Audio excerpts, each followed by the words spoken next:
ধর্মটাকেই যদি ইস্যু করে দেওয়া হয় যে সেটা নিয়ে রাজনীতি হবে, তখন মুশকিল হয়ে যায়। আমরা সেইটার বিরুদ্ধে কথা বলতে চাইছি। সমস্ত ধর্মের মানুষ একসাথে কথা বলবে, এক ভাষায় কথা বলবে, এটাই আমরা চাইছি। শিক্ষকরা কাঁদছে, স্কুলের প্যারা টিচার বলো, কলেজের স্টেটেড কলেজ টিচার বলো, প্রায় আন্ডারপেড। এই ব্যাপারগুলো সামগ্রিকভাবে শিক্ষার যে পরিবেশটা, বামেরা আসলে এটা তাদের কি নীতি সামগ্রিকভাবে? 8,507টা স্কুল বন্ধ হয়ে গেছে গোটা রাজ্য জুড়ে। সেই জায়গায় দাঁড়িয়ে সরকারের কোনো পদক্ষেপ নেই। একটা স্কুলে হয়তো স্টুডেন্ট সংখ্যা গিয়ে দাঁড়িয়েছে 10 থেকে 12 জন। একটা মাত্র শিক্ষক দিয়ে স্কুল চালাচ্ছে। ওরা শিক্ষা ব্যবস্থার উন্নতি করতে চাইছে। তোমরা যখন ব্রিগেডে যাচ্ছ, সেখানে প্রচুর লোক হচ্ছে, ছাত্র যুব থেকে শুরু করে মাঝবয়সী মানুষরা, যারা বৃদ্ধ আছেন, তো ভালো রকম ভাবে তোমরা সমর্থন পাচ্ছ, কিন্তু যেটা তোমরা সমর্থনটা যেটা পাচ্ছ সেটা ভোট বাক্সে প্রতিফলিত হচ্ছে না কেন? কেউ গিয়ে ভয় দেখাচ্ছে যে যদি লাল ঝান্ডা বা লাল পতাকা তুমি ধরো, তোমার আজকে এই হয়ে যেতে পারে। সেই ভীত সন্ত্রস্ততার জায়গা থেকে তাদের গিয়ে কোথাও কোথাও বোঝানো হচ্ছে তোমার এই প্রকল্প আমি বন্ধ করে দেব। মালদা মুর্শিদাবাদে বা বাংলাদেশে যখন হিন্দুরা আক্রান্ত হচ্ছে, তখন তোমাদেরকে পাওয়া যাচ্ছে না, কিন্তু প্যালেস্টাইনের ক্ষেত্রে তোমরা অনেক বেশি করে উজ্জীবিত, তাদের ক্ষেত্রে তোমাদের প্রতিবাদ আসছে। তোমাদের প্রতিবাদটা কি সিলেক্টিভ?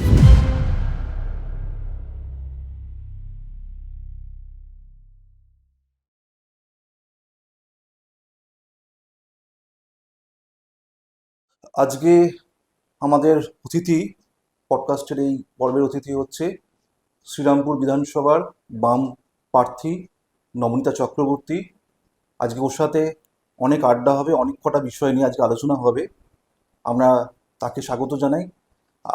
আর ওর সাথে আড্ডাটা দেওয়ার শুরু করার আগে শুধু একটা কথা বলবো, একটু চ্যানেলটাকে একটু সাবস্ক্রাইব করে দেবেন। তাহলে নবনীতা আমাদের সাথে সম্পূর্ণ সহযোগিতা করেছে, কিন্তু অনেকেই যারা আসতে চান তারা আসার আগে একটু দেখেন, আমরা তো নতুন, যে কত সাবস্ক্রাইবার রয়েছে এটা একটু দেখতে চান। ফলে এইটুকু আপনাদের কাছ থেকে একটু সাহায্য চাইছি, এইটুকু একটু অনুদান একটু করবেন। নবনীতা, প্রথমে তোমাকে স্বাগত। থ্যাংক ইউ, তোমাদেরও অনেক ধন্যবাদ। এইরকম একটা চ্যানেল, পডকাস্ট চ্যানেল, যেটা আমার মনে হয় এই সময়কালে দাঁড়িয়ে একটা নতুন রকমের বার্তা দেবে। তো তোমাদের এই টিমে যারা কাজ করছে, এই পডকাস্ট চ্যানেলের সাথে যারা যুক্ত রয়েছে, তাদের সকলকে আমার পক্ষ থেকে অনেক অভিনন্দন। Thank you. প্রথমে একটা স্পেশাল কোয়েশ্চেন দিয়ে একটু শুরুটা করছি। আর সেটা হচ্ছে যে বহু বছর পর আমাদের বাংলার যে নির্বাচন হচ্ছে, সেই নির্বাচনে ধর্ম একটা বড় ইস্যু হয়ে দাঁড়াচ্ছে। বামপন্থীরা, সিপিআইএম বা অন্যান্য যারা বামপন্থী যেসব দলরা রয়েছে আমাদের ভারতীয় রাজনীতিতে যারা রয়েছে, তারা বারবার করে ধর্ম নিরপেক্ষতার কথা বলে। ধর্ম নিরপেক্ষতা এই অর্থটা, এবং সেটা নিয়ে বিরোধীরা তোমাদের পাল্টা একটা কাউন্টার করে যে তোমাদের কাছে ধর্মনিরপেক্ষতা শুধুমাত্র হিন্দুদের জন্য রয়েছে, কিন্তু মুসলিমদের জন্য তাদের ক্ষেত্রে এটা নেই, তাদেরকে বরং তোষণ করা হয়। এইটা নিয়ে প্রথম আমি তোমার কাছে প্রশ্নটা করবো, এটা নিয়ে তোমার কি প্রতিক্রিয়া? সেটা হচ্ছে, দেখো, প্রথমেই বলি, ভারতবর্ষ একটা ধর্ম নিরপেক্ষ রাষ্ট্র। সেখানে দাঁড়িয়ে নানা ভাষা, নানা মত, নানা পরিধান। এখানে ধর্মকে যেভাবে ব্যবহার করতে চাইছে অন্য দলগুলো, আমরা সেটার বিরুদ্ধে। ধর্ম মানে হচ্ছে সব ধর্মের মানুষ আমাদের দেশে বাস করবে, সব ধর্মের মানুষ সেই ধর্মের ভাষায় কথা বলবে, কিন্তু ধর্ম নিয়ে রাজনীতি, সেটা কোনোভাবে মেনে নেওয়া যায় না। এখন বর্তমান সময়কালে দাঁড়িয়ে দক্ষিণপন্থী দলগুলো যা তৈরি করতে চাইছে, সেখানে হচ্ছে ধর্ম মানে হচ্ছে ঈশ্বরের সাথে আল্লাহর মল্লযুদ্ধ।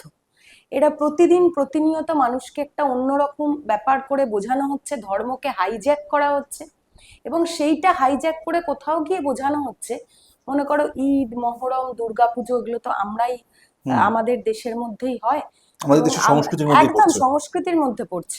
আমি এটাও দেখেছি যে আর্সেলেনার যে বিরিয়ানির দোকান, সেখানে মালিক হয়তো হতে পারে মুসলিম, কিন্তু সেই লাইনে দাঁড়িয়ে সমস্ত মানুষ বিরিয়ানি খাচ্ছে। শুধু তাই নয়, দুর্গাপুজোয় সমস্ত ধর্মের মানুষ এসে একসাথে দুর্গাপুজোর আনন্দ উপভোগ করে। ঈদের সময় আমরা তাদের পাড়ায় গিয়ে করি এই জিনিসটা। কিন্তু এরা বর্তমান সময়কালে বোঝাতে চাইছে ধর্ম মানে হলো এমন একটা জিনিস, সেই ধর্মের মানুষের সাথে একটা অন্য রকমের যুদ্ধ লাগিয়ে দাও। যুদ্ধ লাগালে তাহলে ওদের রাজনীতিটা আরো বেশি সহজ হয়ে যাবে, এবং আমরা সেইটার পরিপন্থী। সমস্ত ধর্মের মানুষ ধর্ম তো থাকবেই, কিন্তু সেই ধর্ম নিয়ে যখন রাজনীতি ঢুকে পড়বে তার মধ্যে, মানে ঈদের অনুষ্ঠানে আমাকে মানে বোঝাতে হবে, মাথায় ঘোমটা পরে বা মাথায় কোনো রকম নামাজ পড়ে সেখানে ছবি দিয়ে বোঝাতে হবে আমি সেই অনুষ্ঠানে গেছি। আমি একটা হিন্দু বাড়ির মেয়ে, সেখানে যাচ্ছি, তো এখানে তো ধর্ম নিয়ে আলাদা করে করার কোনো বিষয় নেই। এই ধর্মের সাথে রাজনীতিকে যদি হাইজ্যাক করে নেওয়া হয়, ধর্মটাকেই যদি ইস্যু করে দেওয়া হয় যে সেটা নিয়ে রাজনীতি হবে, তখন মুশকিল হয়ে যায়। আমরা সেইটার বিরুদ্ধে কথা বলতে চাইছি, এবং সমস্ত ধর্মের মানুষ একসাথে কথা বলবে, এক ভাষায় কথা বলবে, এটাই আমরা চাইছি। বেসিক কয়েকটা জায়গা থেকে প্রথমে শুরু করছি। হ্যাঁ। আমি ব্যক্তিগতভাবে জানি, সেটা হচ্ছে যে, এবং তোমাকে বহু মানুষ চেনেন, তুমি বাংলা সাহিত্যের মেধাবী ছাত্রী। তবু একটু শুরুতে আমাদের তো একটু জানতে হয়, প্রত্যেকের একটা আগ্রহ থাকে, যারা হয়তো আরো ব্যক্তিগতভাবে তোমাকে জানতে চান। সেটা হচ্ছে যে তোমার বেড়ে ওঠা, তোমার স্কুল কলেজ এগুলো নিয়ে যদি তুমি একটু সংক্ষেপে যদি একটু বলো।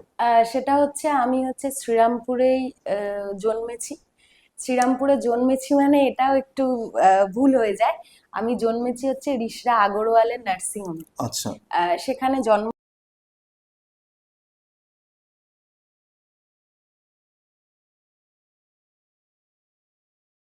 স্কুলে পড়ি, শ্রীরামপুরেরই একটা বিখ্যাত স্কুল। হুম। তারপরে আমি রমেশচন্দ্র গার্লস হাই স্কুলে একদম উচ্চ মাধ্যমিক পাশ করি। ওখান থেকে শ্রীরামপুর কলেজে বাংলা অনার্স নিয়ে পড়াশোনা করি। তার পরবর্তী ক্ষেত্রে রবীন্দ্রভারতী ইউনিভার্সিটি থেকে এমএ করি, এবং বর্ধমান বাহ। বিশ্ববিদ্যালয় থেকে আমি বিএড করি। বাহ। পিএইচডি করার চেষ্টা করেছিলাম, কিন্তু খুব স্বাভাবিকভাবেই সেইটা হয়ে ওঠেনি। এখন তারপরেই আমার ভবিষ্যতে রাজনীতির সাথে নিশ্চয়ই সেটা নিয়ে আগ্রহ রয়েছে। চেষ্টা করব হয়তো। আমার সবটাই হচ্ছে, মানে আমার বাড়িই হচ্ছে রাজনৈতিক পরিমণ্ডলে বেড়ে ওঠা। আমার বাবাও একজন সক্রিয় কর্মী না থাকলেও আমার বাবাও কমিউনিস্ট। তার থেকেই একটা অন্যরকম ভাবধারায় অনুপ্রাণিত হই। তারপর কলেজ জীবনের আগে স্কুল জীবন থেকেই এই বামপন্থী রাজনীতির সাথে বেড়ে ওঠা বলো, সমস্ত কিছু জানা বলো, ওঠাপড়া বলো, বাবার সান্নিধ্যে, বাবার জন্য অনেক মানুষের সাথে আমার পরিচয় হয়, হুম। এবং সেই সমস্ত মানুষের সাথে কথাবার্তা বলা, ছোট থেকেই একটু মার্ক্সবাদের চর্চা করা, এই করে আমার বেড়ে ওঠা, বড় হয়ে ওঠা। আমার দ্বিতীয় যে প্রশ্নটা ছিল এই সাথে, তুমি ওটা কিছুটা উত্তর দিয়েছো, একটু জানতে চাইছি।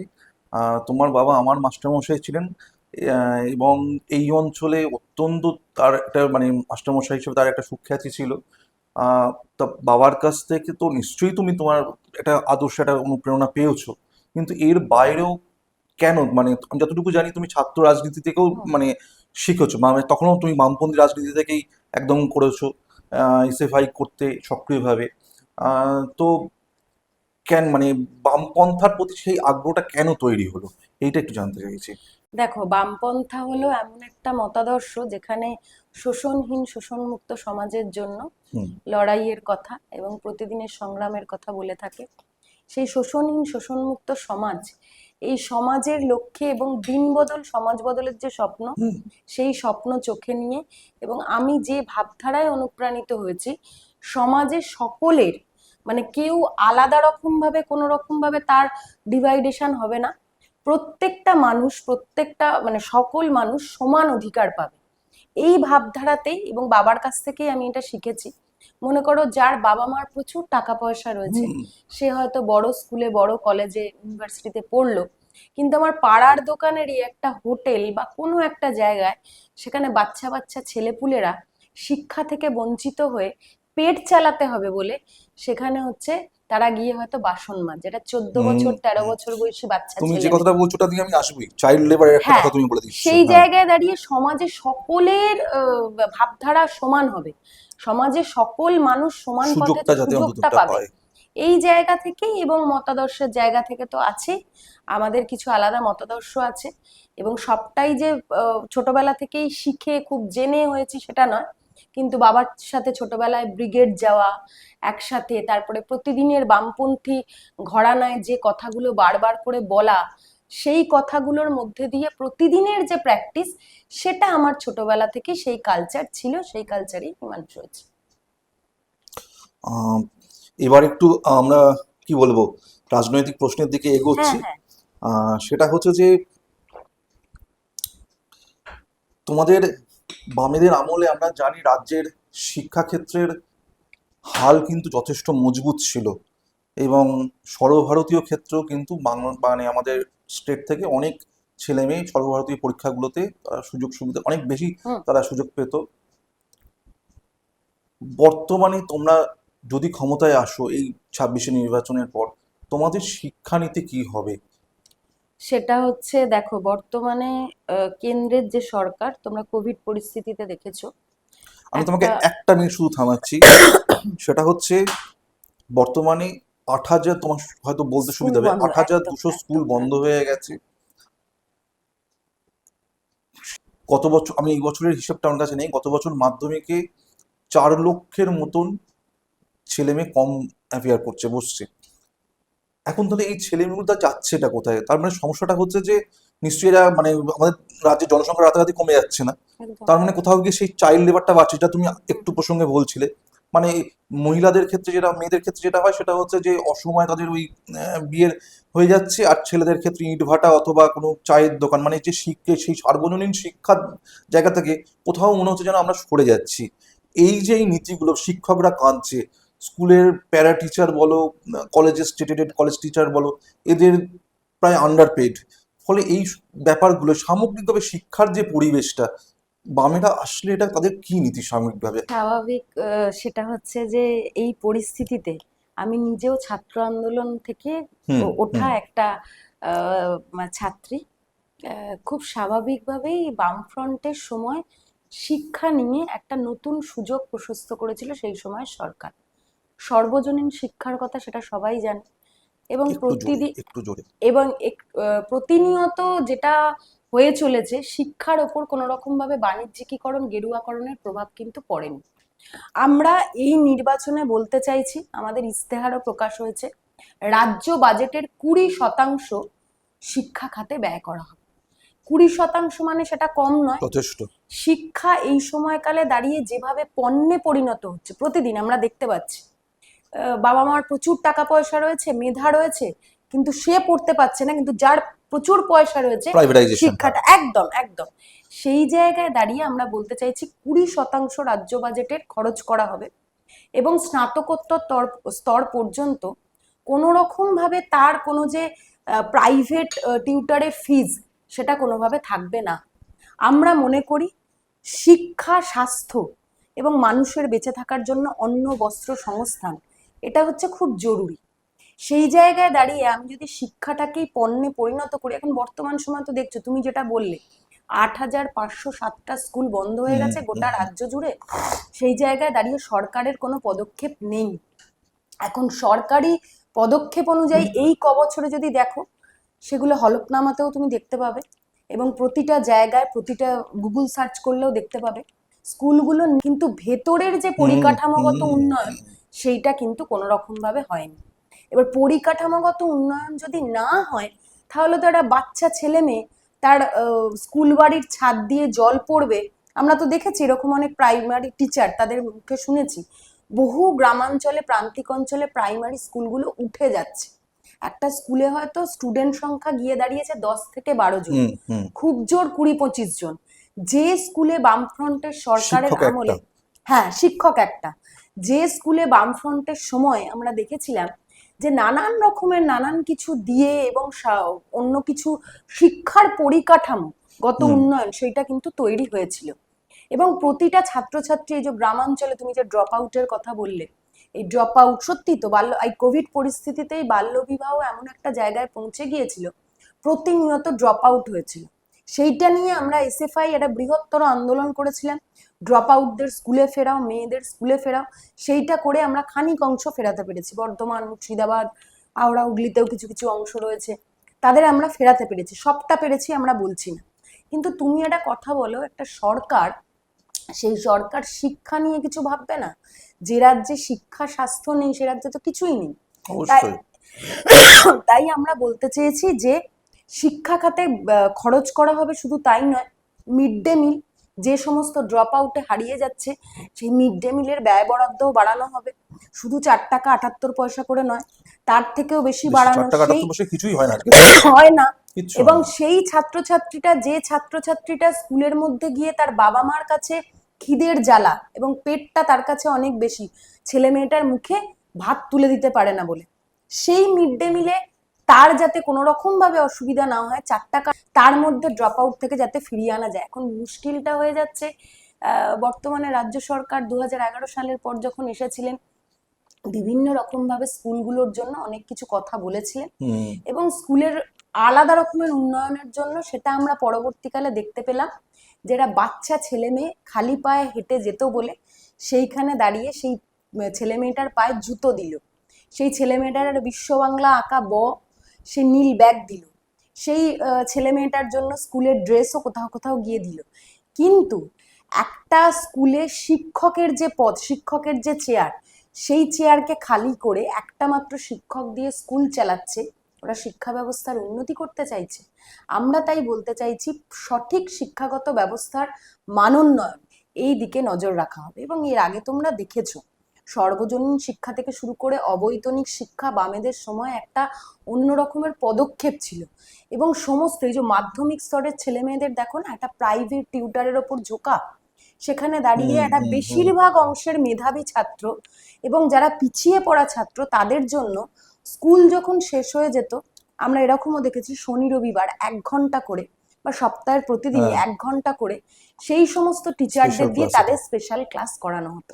এইটা আমাদের সময় তৈরি হয়েছিল। এখন এই শিক্ষানীতিতেও আমরা বলতে চাইছি যে আমরা নিশ্চিতভাবে সরকার গঠন করতে পারলে রাজ্য বাজেটের যে এত শতাংশ শিক্ষা খাতে খরচ করা হবে, প্রতিটা ছাত্রছাত্রীর যেন সেই উন্নয়ন, পরিকাঠামোগত উন্নয়ন থেকে শুরু করে একটা স্কুলের ল্যাবরেটরি, লাইব্রেরি, স্কুলের প্রত্যেকটা বিষয়ের টিচার, সেই টিচার বর্তমান সময় দেখা গেছে ভূগোলের টিচার বাংলা পড়াচ্ছে, কোথাও গিয়ে বাংলার টিচারকে অঙ্ক করাতে হচ্ছে এবং এর ফলে প্রান্তিক অংশের ছাত্রছাত্রীরা প্রতিদিন ড্রপ আউটের শিকার হচ্ছে, বেরিয়ে যাচ্ছে। এবং তুমি যে কথাটা বললে সেটা হচ্ছে যে বহু ছাত্রছাত্রী যারা হচ্ছে বেরিয়ে গিয়ে অল্প বয়সেই দেখবে একটা মাধ্যমিক পাশ করি সে কাজের দিকে ঢুকছে।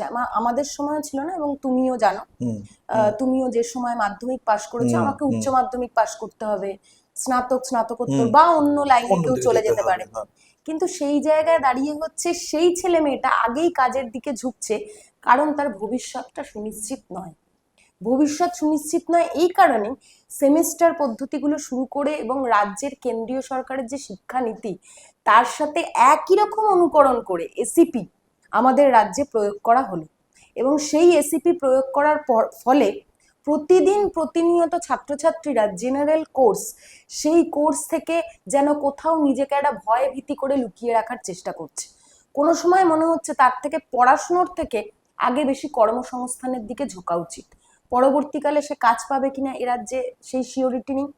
তাই আমরা বলতে চাইছি সবার জন্য শিক্ষা সমান হবে এবং অবৈতনিক যে শিক্ষা সেই শিক্ষা আমরা চালু করব। রাজ্য বাজেটের 20% ব্যয় করা মানে কম নয়, সেইটা যাতে সমস্ত শিক্ষাক্ষেত্রে সমস্ত কিছুর মানোন্নয়ন হয়, পরিকাঠামোগত উন্নয়ন হয়, স্কুলের সমস্ত কিছুর উন্নয়নের মধ্যে দিয়ে প্রত্যেকটা ছাত্রছাত্রী যাতে পড়াশুনোর অধিকার ফিরে পায়, সেই পড়াশুনোর অধিকার ফিরে পাওয়ার জন্যই আমরা চাইছি এই নির্বাচন থেকে সেই শিক্ষানীতি সাধারণ মানুষের সামনে তুলে ধরতে। আমার একটা জিনিস খুব ভালো লাগলো, তুমি স্কুলের পরিকাঠামোর মধ্যে লাইব্রেরি, ল্যাবরেটরিটাকেও আলাদা করে হাইলাইট করলে। আমি একটা জিনিস, এটা তোমরা তো ভোটের কাজে তো তোমাদের সব জায়গায় ভিজিট করতে হয়, ভোটের কেন্দ্র যেখানে হয়, বহু স্কুলের ক্ষেত্রে মানে সেটা তার বেঞ্চ ভেঙে পড়ছে, হয়তো সেটা তুমি প্রপার শ্রীরামপুরে হয়তো দেখতে পাবে না, কিন্তু একটু ভেতর দিকে গেলেই বেঞ্চ ভেঙে পড়ছে, দেওয়াল থেকে প্লাস্টার খসে পড়ছে, টয়লেট অস্বাস্থ্যকর, একটা মানে পানীয় জলটা পর্যাপ্ত পাওয়া যাচ্ছে না। মানে এটা কিন্তু একটা ভীষণ রকমের সমস্যা কিন্তু বর্তমানে দেখা গেছে। আর আমার ধারণা সিলেবাসের ক্ষেত্রে হয়তো তোমরা হয়তো কিছু ভাবনা চিন্তা ডেফিনেটলি করবে, কারণ সর্বভারতীয় স্তরে কিন্তু সাম্প্রতিককালে আমাদের ছাত্রছাত্রীরা কিন্তু কোথাও গিয়ে একটু হলেও পিছিয়ে পড়ছে, এটা কিন্তু একটা খুব বড় ইস্যু। একদমই, মানে এই সরকারের শিক্ষানীতিতে তোমরাও দেখতে পেরেছো, আমরা ছোটবেলা থেকে যখন পড়ে এসেছি ইতিহাসের ক্ষেত্রে মোগল সাম্রাজ্য মানে বাবার হলো আবার জয়, সারল ঔষধ, এটা একটা অন্য রকমের মোগল সাম্রাজ্যের সেই ইতিহাস ছোট থেকে শুনে বড় হয়েছে, সেই মোগল সাম্রাজ্যের ইতিহাসকে তুলে দেওয়া হচ্ছে। ইচ্ছা করে বাংলা সাহিত্যের ইতিহাসে রবীন্দ্রনাথ ঠাকুরকে কোথাও গিয়ে বন্ধ করে দাও, সুকান্ত কোথা- ভট্টাচার্য তো আগেই বাদ হয়ে গেছে। আছেই আছেই। তো বাদ হয়েই সেই গেছে। জায়গায় দাঁড়িয়ে প্রতিদিন প্রতিনিয়ত কোথাও যেন গিয়ে একটা ধর্মের মেরুকরণ করে দেওয়ার চেষ্টা।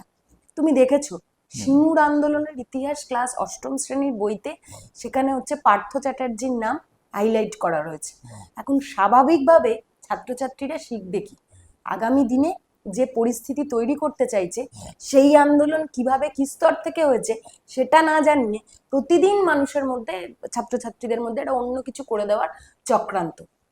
ক্ষুদিরাম বোস, সেই ক্ষুদিরাম বোসকে সন্ত্রাসবাদী আখ্যা দেওয়া হচ্ছে, এটা তো আমরা দেখেছি। হুম। এখন সেই শিক্ষানীতির যে মোড়ক এবং সমস্ত স্টুডেন্টদের জন্য যে স্তরে যে যে সিলেবাস রাখা উচিত, যেটা একদম বামপন্থীদের একদম সময় করা ছিল। হয়েছিল, সেই সিলেবাসের আবার করে উন্নয়ন তৈরি করা হবে।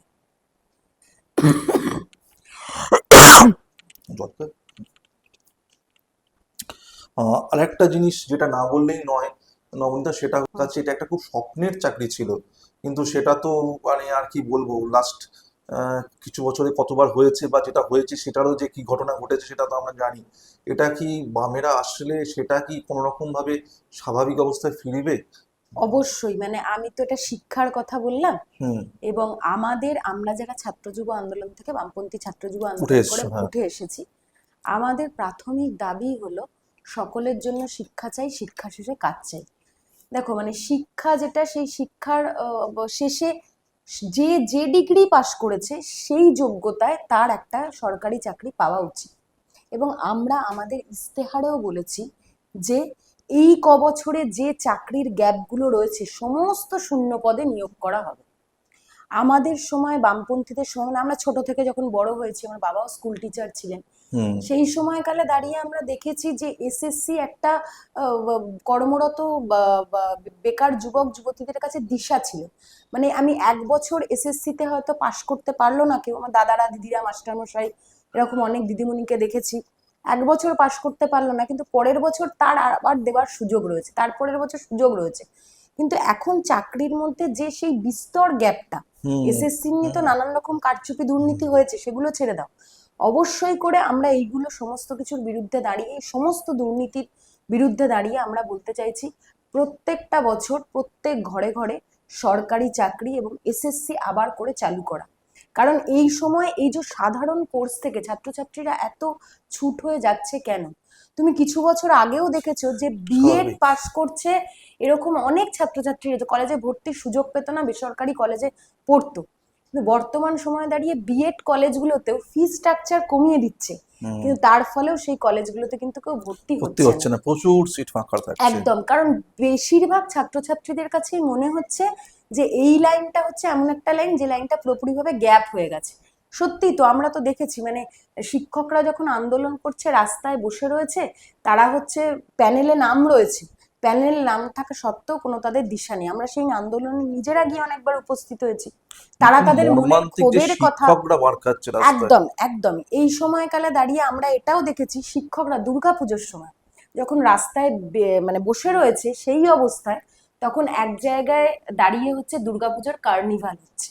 এখন এটা তো আমার রাজ্যের পরিস্থিতি হতে পারে না, যে রাজ্যের মধ্যে বেকারদের কর্মসংস্থান, সেই কর্মসংস্থানটাই পুরো নীল হয়ে যায়, সেখানে আমার মনে হয় না যে সাধারণ মানুষ বা সাধারণ বেকার যুবক যুবতীরা বেঁচে থাকার যে স্তম্ভ, সেটা গিয়ে কোথাও যেন হারিয়ে ফেলে। তাই অবশ্যই করে আমরা আমাদের ইস্তেহারেও প্রকাশ করেছি এসএসসি তো অবশ্যই করে চালু হবে, এবং প্রতিটা সরকারি যে দপ্তরগুলো একদম শূন্য পদ রয়েছে, সেই শূন্য পদগুলোকেও রিক্রুটমেন্ট হবে। রিক্রুটমেন্ট করতে হবে কেন? প্রত্যেকটা বেকার যুবক যুবতীদের বেঁচে থাকার অধিকার রয়েছে। সেই যুবক যুবতীটা যখন দেখছে যে শিক্ষা শেষেও চাকরি হচ্ছে না, তার বাবা বাড়ির জমিটা বেচে একটা কোনো বিএড পড়িয়েছে, এমএড পড়িয়েছে, এমটেক বিটেক করিয়েছে, কিন্তু তার কোনো চাকরি নেই, সেই সময়কালে দাঁড়িয়ে তারা হচ্ছে আত্মহত্যার পথও বেছে নিচ্ছে, এই হুম। পশ্চিমবঙ্গে আমরা দেখতে পেয়েছি। এখন খুব স্বাভাবিকভাবেই আমরা তাই বলতে চাইছি শুধু এসএসসি নয়, এসএসসি সহ সমস্ত যে সরকারি দপ্তরগুলো রয়েছে সেখানেও স্থায়ীভাবে নিয়োগ করা হবে, অবশ্যই মেধার ভিত্তিতে, অবশ্যই স্বচ্ছতার ভিত্তিতে পরীক্ষা নেওয়া হবে, সেই মেধার ভিত্তিতে যারা উঠে আসবে তার মধ্যে দিয়ে নিয়োগ করা হবে। এ কথা আমরা আবার করেও বলতে চাইছি। বলি আমাদের সিঙ্গুরের যে ভাবনা, হুম। সেই ভাবনা এমন দিক থেকে বুদ্ধদেব ভট্টাচার্যরা সেদিনকের দিনে দাঁড়িয়ে ভেবেছিল বেকারদের কর্মসংস্থান তো অবশ্যই। হুম। এবং সিঙ্গুরের সেই শিল্পায়ন আমার এই জেলার মধ্যে, গোটা রাজ্যের মধ্যে তো অবশ্যই, জেলার মধ্যে একটা অন্য দিগন্ত প্রশস্ত করত। সেই সময়কালে দাঁড়িয়ে সেই টাটাদেরকে এখানে নিয়ে এসে এই জমিতে, এবং ইচ্ছুক কৃষক যারা ছিল তাদের মধ্যে প্রতিটা মানুষের বেঁচে থাকার অধিকারের মধ্যে একটা শিল্প। বুদ্ধদেব ভট্টাচার্যরা তো একসময় কৃষির উন্নতি করেছিলেন, সেই সময় বামপন্থীদের সরকার। কৃষির পরে মনে হলো যে এই একটা জায়গায় থেমে থাকলে চলবে না, আমাদের শিল্প গড়তে হবে, কাজ দিতে হবে, ছেলে মেয়েদের হাতে কাজের খুব দরকার। এই কৃষি আমাদের ভিত্তি, শিল্প আমাদের ভবিষ্যৎ, সেই সময়কালে আমাদের স্লোগান। এই শিল্পের মধ্যে দিয়ে তুমি যেগুলো বললে, হলদিয়া পেট্রোকেমিক্যাল থেকে শুরু করে আইটি, সে আইটি সেক্টরে একটা নতুন পথ প্রশস্ত করেছিল সেক্টর 5। এবার সেই জায়গা থেকেই এই ভাবনা, এবং সিঙ্গুরের মধ্যে সেই যে শিল্পায়ন, সেটাও বুদ্ধদেব ভট্টাচার্যরা একটা অন্যরকম পার্সপেক্টিভে ভেবেছিলেন। এখন বর্তমান সময়ের যে সরকার, তারা মানুষের মধ্যে কিছু ভুল বুঝিয়ে সেই সিঙ্গুরের জমিতে সেই শিল্পকে তারা শেষ করতে চেয়েছে। তুমি জানো যে সেই সময় 997 একর যে জমি, হুম। সেই জমির মধ্যে দিয়ে বেশিরভাগ যে চাষি ভাইরা ছিল, কৃষক ভাইরা ছিল, তাদের মধ্যে পরবর্তীকালে সেই জমি কিন্তু ফিরিয়ে দেওয়া হয়েছে, এবং 88% মানুষ সেটা নিয়েছে। কিছু মানুষ একদম নিজের থেকে দিতে চেয়েছিল, সেই 12% মানুষ হয়তো সেটা নিতে চায়নি। এখন সেটা ক্ষতি হলো কার? একটা বেসরকারি সেই সংস্থাকে এনে বুদ্ধদেব ভট্টাচার্যরা সেই সময় তো সরকারি একটা পদক্ষেপ গ্রহণ করতে চেয়েছিল। এবং এটাও আমাদের শুনতে হয়েছে, এটাও আমরা জানি, তোমরাও হয়তো জেনে থাকবে, সেই সময় খুব যদি ভুল না করি 2008 সালের 17ই সেপ্টেম্বর, চারিদিকে যখন এই পরিস্থিতি চলছে, শিল্প করতে কোনো সময় দেবে না, বুদ্ধদেব ভট্টাচার্যকে একটা মিডিয়া প্রশ্ন করেছিল যে আচ্ছা 997 একর জমি কি আপনাদের সরিয়ে নিয়ে যাওয়া সম্ভব? তৃণমূল এই দাবি তুলছে। তখন বুদ্ধদেব ভট্টাচার্য বলেছিলেন, এই কথা ছেড়ে দেন, মানে আমি যে আপনারা যে কথাটা বলছেন সেই কথা ছেড়ে দিন, আমাকে ভেতরের বৈঠকে এই কথাও শুনতে হয়েছে, কোড অ্যান্ড কোড বলেছিলেন যে টাটারা বা বামপন্থীরা এখান থেকে যে শিল্প তৈরি করার কথা বলছে, সেখানে নাকি অনুসারী শিল্প মানে বিউটি পার্লার, অনুসারী শিল্প মানে ওয়াইন শপ। এত বছর হয়ে গেছে, তার মানে মমতা ব্যানার্জি সরকার কোথাও গিয়ে নিশ্চয়ই জানতেন যে সেখানে কি কি তৈরি হবে, কিন্তু সেই প্রমাণের দাখিল এখনো কিন্তু কেউ করতে পারেনি। তার মানে কি প্রমাণিত হয়ে যায়? বুদ্ধদেব ভট্টাচার্যরা সেদিনকে একদম সৎ ছিল, সঠিক ছিল, এবং সেই সঠিক পদক্ষেপ গ্রহণ করে আজকে সেই সিঙ্গুরের মাটিতে স্বপ্ন তৈরি হতো। এই যে আমার জেলা থেকে, আমাদের জেলা থেকে যখন দেখি, শুধু তো জেলার ব্যাপার না, আমি যেহেতু হুগলি জেলায় বামপন্থী রাজনীতি করছি তাই বলছি, সিঙ্গুরটা ভৌগোলিকভাবে তোমার বাড়ি খুব কাছে। একদম এই জেলায় প্রচুর ছাত্রছাত্রী থেকে শুরু করে বেকার যুবক যুবতী দেখেছি যাদের বাইরে কাজ করতে চলে যেতে হয়। তার বাড়িতে হয়তো বাবা মা ছাড়া আর কেউ নেই, এরকমও আছে বাবা মারা গেছে বা মা মারা গেছে, বাবা একা, তাদেরকেও বাইরে চলে যেতে বেশি হচ্ছে। মাইগ্রেন্ট লেবার হচ্ছে এখান একদম থেকে। একদম, আমি এটাতেই আসছিলাম, পরিযায়ী শ্রমিক এই সবচেয়ে সংখ্যাটা বেশি হচ্ছে এইখানে। বাড়ছে। সেখানে দাঁড়িয়ে সেই শিল্প যদি তৈরি হতো, বেকারদের মুখে হাসি ফুটতো, এবং বেকাররা যুবরা। একদম অন্য জায়গায় পৌঁছে যেত, এবং সেই কর্মসংস্থান যে লেভেলে চলে যেত, যে মাইলেজ পেত, সেটা একটা অন্য রকমের ইতিহাস তৈরি হতো। যেমন পেট্রোকেমিক্যাল হাবের কথা তুমি বললে, বক্রেশ্বর আমাদের প্রতিটা রক্তবিন্দু দিয়ে তৈরি করা, সেই সময়কালে বামপন্থীদের, আমাদের ভাঙা বুকের পাঁজর দিয়ে রক্ত দিয়ে তৈরি করা বক্রেশ্বর তাপবিদ্যুৎ কেন্দ্র, এইটাও একটা অন্য রকমের নজির তৈরি করতো গোটা পশ্চিমবাংলার বুকে।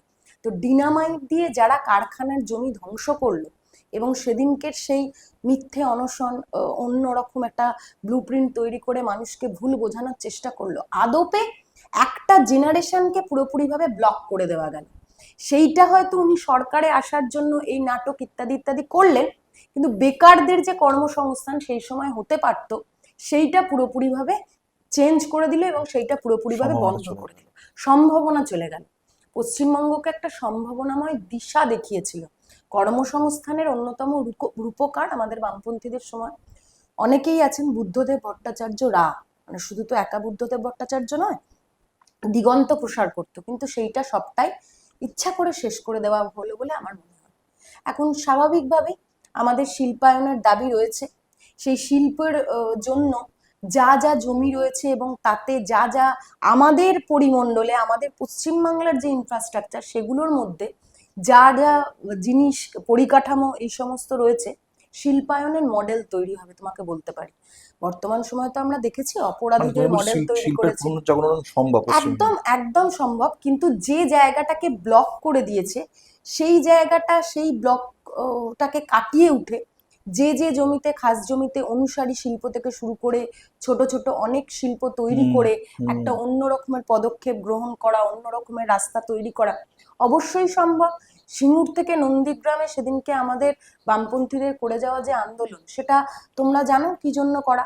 সিঙ্গুর এবং শালবনীতে সেই কারখানা সেইভাবে হুম তৈরি করা এবং তৈরি করার চেষ্টা করা, সেটা নিশ্চিতভাবে আমরা ফিরলে হবে এবং শিল্পায়নের মডেল তৈরি হবে। যে যে জায়গাগুলো এখন কলকারখানার জমিতে তো অনেক কিছু হচ্ছে, অনেক কলকারখানা বন্ধ হয়ে গেছে। এবং তুমি যদি দেখো হুগলি জেলার মধ্যে আমাদের এই শ্রীরামপুর বিধানসভায় আহ, সেই সময় 1855 সালে গড়ে ওঠা আসতাম, হ্যাঁ। চটকল, প্রথম তার এবং আজকে কি দ্বিতীয় হাল! চটকল, হ্যাঁ, তার আজকে কি হাল। সেই জায়গায় দাঁড়িয়ে সেইগুলোর পুনরুজ্জীবন করা এবং শিল্পায়নের জন্য, আমি যেমন তোমাকে শিক্ষা খাতে বললাম, শিল্পায়নের জন্য সেই বাজেটে যে শতাংশ পরিমাণ লাগে তার থেকে বেশি ব্যয় করা হবে, যাতে শিল্পের একটা প্রসার তৈরি হয়, কোনো ছেলে মেয়েকে আর বাইরে গিয়ে কাজের কথা ভাবতে না হয়। আমার এই জেলার মধ্যে, আমাদের এই রাজ্যের মধ্যে একটা অন্য রকমের পিলার, অন্য রকমের স্তম্ভ যাতে তৈরি হয় কর্মসংস্থানের মডেল। সেই শিল্পায়নের মডেল তৈরি না করলে কর্মসংস্থানের মডেল তৈরি হবে না। সেই শিল্পায়নের মডেল সেইভাবেই তৈরি হবে, আমাদের নিশ্চিতভাবে সেগুলোর পরিকল্পনা রয়েছে। সোশ্যাল মিডিয়ায় একটা বুদ্ধদেব ভট্টাচার্যের একটা কথা খুব ভাইরাল হয় এখনো মাঝে মাঝেই, আমরা এটা দেখতে পাই যে এই যে শিল্প কারখানা হলো না, এটা কিন্তু তৃণমূল বা সিপিএম এর লড়াইটা নয়। এটা হচ্ছে একটা শিক্ষিত প্রজন্ম যারা পড়াশোনাটা করেছে, ইংলিশটা জানে, কম্পিউটারটা একটু ভালো জানে, হুম, তাদের যে একটা কোথাও চাকরিটা পেলো না, অনিশ্চয়তার দিকে চলে গেল। একদমই তাই, এইখানে একদমই কিন্তু তাই। বিষয়টা সেটা হলো। বেকারদের পুরোপুরিভাবে ভবিষ্যৎটাকে শেষ করে দেওয়া হলো। তুমি যদি সেই জেনারেশনটা দেখো, এখন তো তার আর কিছু করার জায়গা না। নেই, তার অনেকগুলো বছর পেরিয়ে গেছে, তার ফলে কি সেই জায়গাটা গ্যাপ করে সেটা আর পূরণ করতে পারলো না, বেকাররা পুরো দিশেহারা হয়ে গেল, এটাই। আচ্ছা, আর একটা কথা একটু তোমাকে বলবো, সেটা হচ্ছে যে আমি তোমাকে সাল তারিখ জিজ্ঞাসা করছি না, কিন্তু তোমার ইন্টারভিউটা নেব যখন, আমি যখন কিছু জনকে বলেছি, বহু মানুষ আমাকে একটা জিনিস একটু জানতে বলেছেন। তুমি কি মনে করতে পারছো, মোটামুটি খুব বেশিক্ষণ নয়, 2-3 দিন ধরে বলছিলাম, মোটামুটি একটু আধ ঘন্টা বা 40 মিনিট বৃষ্টি হয়েছে, তারপর তুমি একটু স্বাভাবিকভাবে রাস্তা দিয়ে শ্রীরামপুরের বিভিন্ন জায়গায় হাঁটতে পেরোচ্ছ, এরকম শেষ কবে একটু মনে পড়ছে তোমার? বৃষ্টিতে রাস্তায় না জল। না, বৃষ্টি, হ্যাঁ, মানে বৃষ্টি হয়ে গেছে তারপরে তো তুমি বেরোচ্ছ আর কি বাড়ি থেকে। হ্যাঁ। তুমি কবে একটু ঠিক মানে বারে মানে রাস্তায় কোনোভাবে তোমাকে সমস্যায় পড়তে হয়নি হাঁটতে গিয়ে, তুমি মনে পড়ছে? আহ, খুব ভালো প্রশ্ন করেছো। সেটা হচ্ছে যে আমার যদি বলো, মনে হয় সেই স্কুলে যখন পড়তাম, কলেজে যখন পড়তাম, তখন আমাকে এইসব জিনিস ফেস করতে হয়নি। এখন খুব স্বাভাবিকভাবেই, আমি যেহেতু বামপন্থী একজন কর্মী, সেই জায়গা থেকে বলছি, এরকমটা নয়। এখন দেখো পরিস্থিতি হচ্ছে এমন জায়গায় পৌঁছে গেছে দাদা, প্রতিদিন এই যে নিকাশি ব্যবস্থা এবং ড্রেনেজ সিস্টেম। মানুষের যে আশু দাবি, সেই এলাকার যে দাবি, মানে এটা আমার কথা না, আমি তো একজন বামপন্থী কর্মী, সে তো আমি বলবোই যে আমাদের সময় সেই কাজ হয়েছিল। সাধারণ মানুষের মধ্যে আমরা দেখতে পাচ্ছি। তুমি বলো, আমার এই শ্রীরামপুর অঞ্চলে, শ্রীরামপুর স্টেশনে হুম অল্প বৃষ্টিতেই স্টেশনের নিচে এমন একটা জল জমে যায়, বহু ছাত্রছাত্রী, এখানে শুধু শ্রীরামপুর কলেজ, শ্রীরামপুর গার্লস কলেজে পড়ে এমনটা তো নয়, বহু ছাত্রছাত্রী এখানে বিভিন্ন জায়গায় বিভিন্ন রকম সেক্টরে পড়াশুনো করতে আসে, চাকরির উদ্দেশ্যে আসে। শ্রীরামপুর হচ্ছে এমন একটা কানেক্টিং জায়গা, যেটা হচ্ছে, যেটা থেকে চণ্ডীতলা, ওদিকে ডানকুনি, হুম এদিকে জাঙ্গিপাড়া, সব জায়গায় যাওয়া হুম। যায়। তো স্বাভাবিকভাবেই মানুষ বিভিন্ন রকম সমস্যার মুখে পড়ে। এবার তুমি যে যেরকম ভাবে সাল তারিখ জিজ্ঞাসা করছো, সেইটা বলা সম্ভব নয়, কিন্তু খুব মানে স্বাভাবিকভাবেই মনেই পড়ছে আমরা, না। হ্যাঁ, আমরা এই সময়কালে দাঁড়িয়ে দেখেছি অল্প বৃষ্টি থেকে শুরু করে এবং প্রতিদিন রাস্তাঘাটগুলোর যে পরিস্থিতি হুম থাকে, হুম সেই পরিস্থিতির মধ্যে কিন্তু মানুষ বিভিন্ন রকম ভাবে জর্জরিত। স্টেশনের পাশে একটা অন্য রকমের চেহারা, অন্য রকমের হুম জায়গা, হুম সেই জায়গায় প্রতিদিন জঞ্জাল স্তূপ জমছে, কিন্তু হুম। সেইটা পরিষ্কার করা যাচ্ছে না। অস্বাস্থ্যকর ভাবে, একদম। একদম। এবং বর্ষাকাল এলে বা বর্ষায় এই কালবৈশাখীর ঝড় বৃষ্টি ইত্যাদি হচ্ছে, তখন জল জমে যায়, সেই জঞ্জালের স্তূপ সেখান দিয়ে ভেসে যাচ্ছে, এর ফলে রোগের প্রকোপ বাড়ছে, মশামাছির প্রকোপ বাড়ছে, ডেঙ্গুর প্রকোপ এই সময়কালে দাঁড়িয়ে বিভিন্ন জায়গার থেকেও শ্রীরামপুরে একটা অন্যরকম মাত্রা নিয়েছে। ডেঙ্গু প্রতিদিন বাড়ছে, সাধারণ মানুষ সেই ডেঙ্গুর প্রকোপ বৃদ্ধি হওয়ার ফলে সাধারণ মানুষ হয়তো মারাও যাচ্ছে। এখন পরিস্থিতি যে জায়গায় এনে দাঁড় করিয়েছে সে জায়গায় হলো যে সঠিকভাবে যেটার উন্নয়ন করা উচিত, মানে আমি একটা যে কোনো রাজ্যে যে কোনো জায়গাতেই স্কুল কলেজ বা শিল্প সেগুলোর কথা পরের কথা, বিভিন্ন জায়গায় প্রচার করতে গিয়েও দেখছি নিকাশি নালা এই জায়গাগুলোই ঠিকঠাক নেই, অল্প বৃষ্টিতে জল জমে যাওয়া, দীর্ঘদিন ধরে পরিষ্কার হয় না। তো স্বাভাবিকভাবেই আমার মতো, মানে এটা শুধু আমার কথা না, একদম সাধারণ সকলের। মানুষের কথা, যে অল্প বৃষ্টিতেই জল জমে মানুষ বিপর্যস্ত হয়। এবং সব থেকে বড় কথা, এই এত কিছু যানবাহন, সেই যানবাহন চলারও অসুবিধা, সাধারণ একদম মানুষের ভোগান্তি, তার যতই স্কুটি থাকুক, বাইক থাকুক, সাইকেল থাকুক, একটা জল জমার মতন পরিস্থিতি দাঁড়িয়ে গেলে যে কোনো মানুষ যে কোনো এটা বিপদের অস্বাস্থ্যকর, সম্মুখীন নানান হয়। রকম রোগেরও সংক্রমণ একদমই তাই, হচ্ছে। একদমই তাই। তো সেই জায়গাগুলোয় যদি আমি সেই আশু দাবিগুলো যদি পূরণ করতে করতে না না পারি। পারি, তাহলে সেই জায়গায় আরো কিছু বড় ভাবনা, সেটা তো অনেক পরের বিষয়। এই জায়গাগুলোরই সমাধান করা যাচ্ছে না। তুমি যে প্রশ্নটা আমায় করেছো, আমার নিশ্চিতভাবেই মনে নেই, বা হুম, আমার চারপাশে বন্ধু বান্ধব যারা প্রতিবেশী রয়েছে তাদেরও মনে নেই যে অল্প বৃষ্টিতে কবে জল দাঁড়ায়নি বা রাস্তাঘাট একদম ঠিকঠাক ছিল। ছিল। ঠিক আছে, এটা হ্যাঁ। আমার মনে নেই। আচ্ছা, এবার কয়েকটা প্রশ্ন করছি, হয়তো তোমার শুনতে একটু খারাপ লাগতে পারে কিন্তু একটু হ্যাঁ, করছি। হ্যাঁ, সেটা হচ্ছে যে সত্যি তো, বিশেষ করে তোমাদের রিড ভলেন্টিয়ারের কথা যদি বলি, হুম, কোভিড সিচুয়েশনে তারা কি কাজ করেছে, মানে কোনো প্রশংসাই যথেষ্ট নয়। তোমরা যখন ব্রিগেডে যাচ্ছ, আহ, সেখানে প্রচুর লোক হচ্ছে। আমি কিছুদিন আগে তোমার ফেসবুকে দেখছিলাম, তুমি যখন যাচ্ছ যখন, এবং সেখানে যেমন মানে ছাত্র যুব থেকে শুরু করে মাঝবয়সী মানুষরা, একটু যারা বৃদ্ধ আছেন, তাদের তো ভালো রকম ভাবে তোমরা সমর্থন পাচ্ছ, কিন্তু কোথাও গিয়ে ভোটটা কোথাও গিয়ে হচ্ছে নাটা কেন? মানে সেই ভোট, মানে যেটা তোমরা সমর্থনটা যেটা পাচ্ছ সেটা ভোট বাক্সে প্রতিফলিত হচ্ছে না কেন? সেটা কেন, এই জিনিসটা কেন ঘটছে? এইটা একটু জানতে চাইছি। দেখো, সেটা হচ্ছে যে আমরা 2011 সালের পর যখন আমাদের ক্ষমতা চলে যায়, নিশ্চিতভাবেই মানুষ কিছু ভুল মনে করেছিল, তাই হয়তো সেই জায়গাটাকে আমরা হারিয়েছিলাম। তার পরবর্তীকালে যাকে বিকল্প হিসাবে ভেবে নিয়েছিল, সেই বিকল্প যখন দেখলো যে মানুষের কাছে আরো সেটা আরো আরো আরো বেশি করে হুম। বিপর্যস্ত অবস্থায় ফেলছে, দুর্দশার অবস্থায় ফেলছে, এবং প্রথম থেকেই দুর্নীতি করতে করতে দুর্নীতির মোড়ক হুম। যখন চারিদিকে ছড়িয়ে পড়ছে, তখন মানুষের কাছে সেটা একটা অন্যরকম যন্ত্রণা হয়ে উঠেছে। এবার কোথাও গিয়ে, এবার আমরা তো 2011 সালের পর থেকে কোথাও গিয়ে বসেছিলাম বা সাধারণ মানুষের পাশে থাকিনি, আমাদের ক্ষমতা চলে গেছে, কিন্তু তার পরের দিন থেকেই রাস্তায় থেকে সাধারণ মানুষের জন্য রুটি রুজি রোজগারের আন্দোলনে আমরা সামিল হয়েছি। প্রতিটি আন্দোলন তুমি যদি দেখো, সাধারণ মানুষের জন্য তৈরি করা আন্দোলন। এবং সেই জায়গা থেকে এই যে তৃণমূলের মতন একটা সরকার, তার যে দুর্নীতি, তার যে সমস্ত রকমের করাপশন, সেগুলো থেকে মানুষ হয়তো কোথাও মুখ ফেরাচ্ছে, এবং মানুষের হয়তো কোথাও গিয়ে মনে হচ্ছে যে এই দলটার থেকে হয়তো, আমি সব অংশের মানুষের কাছে বলছি না, হয়তো বিজেপি কোথাও গিয়ে হয়তো স্বস্তি দেবে। এখন সেইটা ভাবতে ভাবতেই মানুষের কাছে এমন জিনিসও পৌঁছে গেছে, ধর্মের রাজনীতি নিয়ে যারা প্রতিদিন প্রতিনিয়ত মানুষকে ভাগ করার চেষ্টা করছে, মানে মানুষ তো এইটা এতদিনে ঠেকে বুঝেছে। হুম। মনে করো এসআইআর নিয়ে যখন বিপর্যস্ত হচ্ছে গোটা পশ্চিমবাংলার মানুষ, সেই সময় দাঁড়িয়ে বামপন্থীরা একটা আলাদা ভূমিকা পালন করেছে। এসআইআর এ নাম বাদ যাওয়া, তাদেরকে নাম তুলে হুম। দেওয়া, এই যে হুম। ট্রাইব্যুনালের এখন যে বিষয়টা চলছে, হুম। নির্বাচন কমিশন দপ্তরের সামনে আমাদের অবস্থান বিক্ষোভ রাতভর, সেইটার ফলে সাধারণ মানুষের নাম তুলে দেওয়া, এটা গিয়ে কোথাও গিয়ে যেন বামপন্থীদের সেই আন্দোলনকে একটু চড়া জায়গায় নিয়ে যাচ্ছে, এবং সাধারণ মানুষ সেই কথা বলছে। সেই কথা বলার স্পেসটা যাতে না পায়, তার জন্য মথুয়া বাড়িতে দাঙ্গা লাগিয়ে দিতে হবে। সেইটাতে মানুষ যদি ভুলে থাকে তাহলে এই কথাটা আর বলবে না। এবার তুমি যে প্রশ্নটা করলে, খুব নিশ্চিতভাবে কিছু অংশের মানুষ হয়তো চাইছে বা চেয়েছে হুম। এই জায়গা থেকে মুখ ফেরাতে ওই দলটা হয়তো বেশি ভালো। আবার কিছু অংশের মানুষ এটাও ভেবেছে বিজেপিকে আটকাতে পারে এই সময়কালে তৃণমূল। তৃণমূলের বিকল্প, হ্যাঁ নিশ্চিতভাবে বামেরা থাকে, আমাদের উপর কোনো অভাব অভিযোগ মানুষের নেই, সেই জায়গায় সেই পরিস্থিতিতে হয়তো বিশাল অংশের সিটে তারা পারবে না, সেই জন্য আটকাতে গেলে আমাদেরকে তৃণমূলের ওপরেই আস্থা রাখতে হবে। সেই জায়গায় দাঁড়িয়ে সেই মানুষটা সেই জায়গায় ফিরেছে, কিন্তু তার কোথাও গিয়ে মনে হয়েছে মানে মানুষ তো ভুক্তভোগী। এবং আমাদের নেতা কমরেড জ্যোতি বসু একটা কথা বলেছিলেন, মানুষ এবং মানুষই ইতিহাস রচনা করে। এবার সেই রকম ভাবে মানুষ প্রতিদিন এই দুটো জায়গায় আস্থা রাখতে রাখতে নিজে কোথাও গিয়ে যেন প্রতিদিন সাবোটেজ হচ্ছে, নিজে কোথাও গিয়ে যেন পিছনের সারিতে হাঁটছে।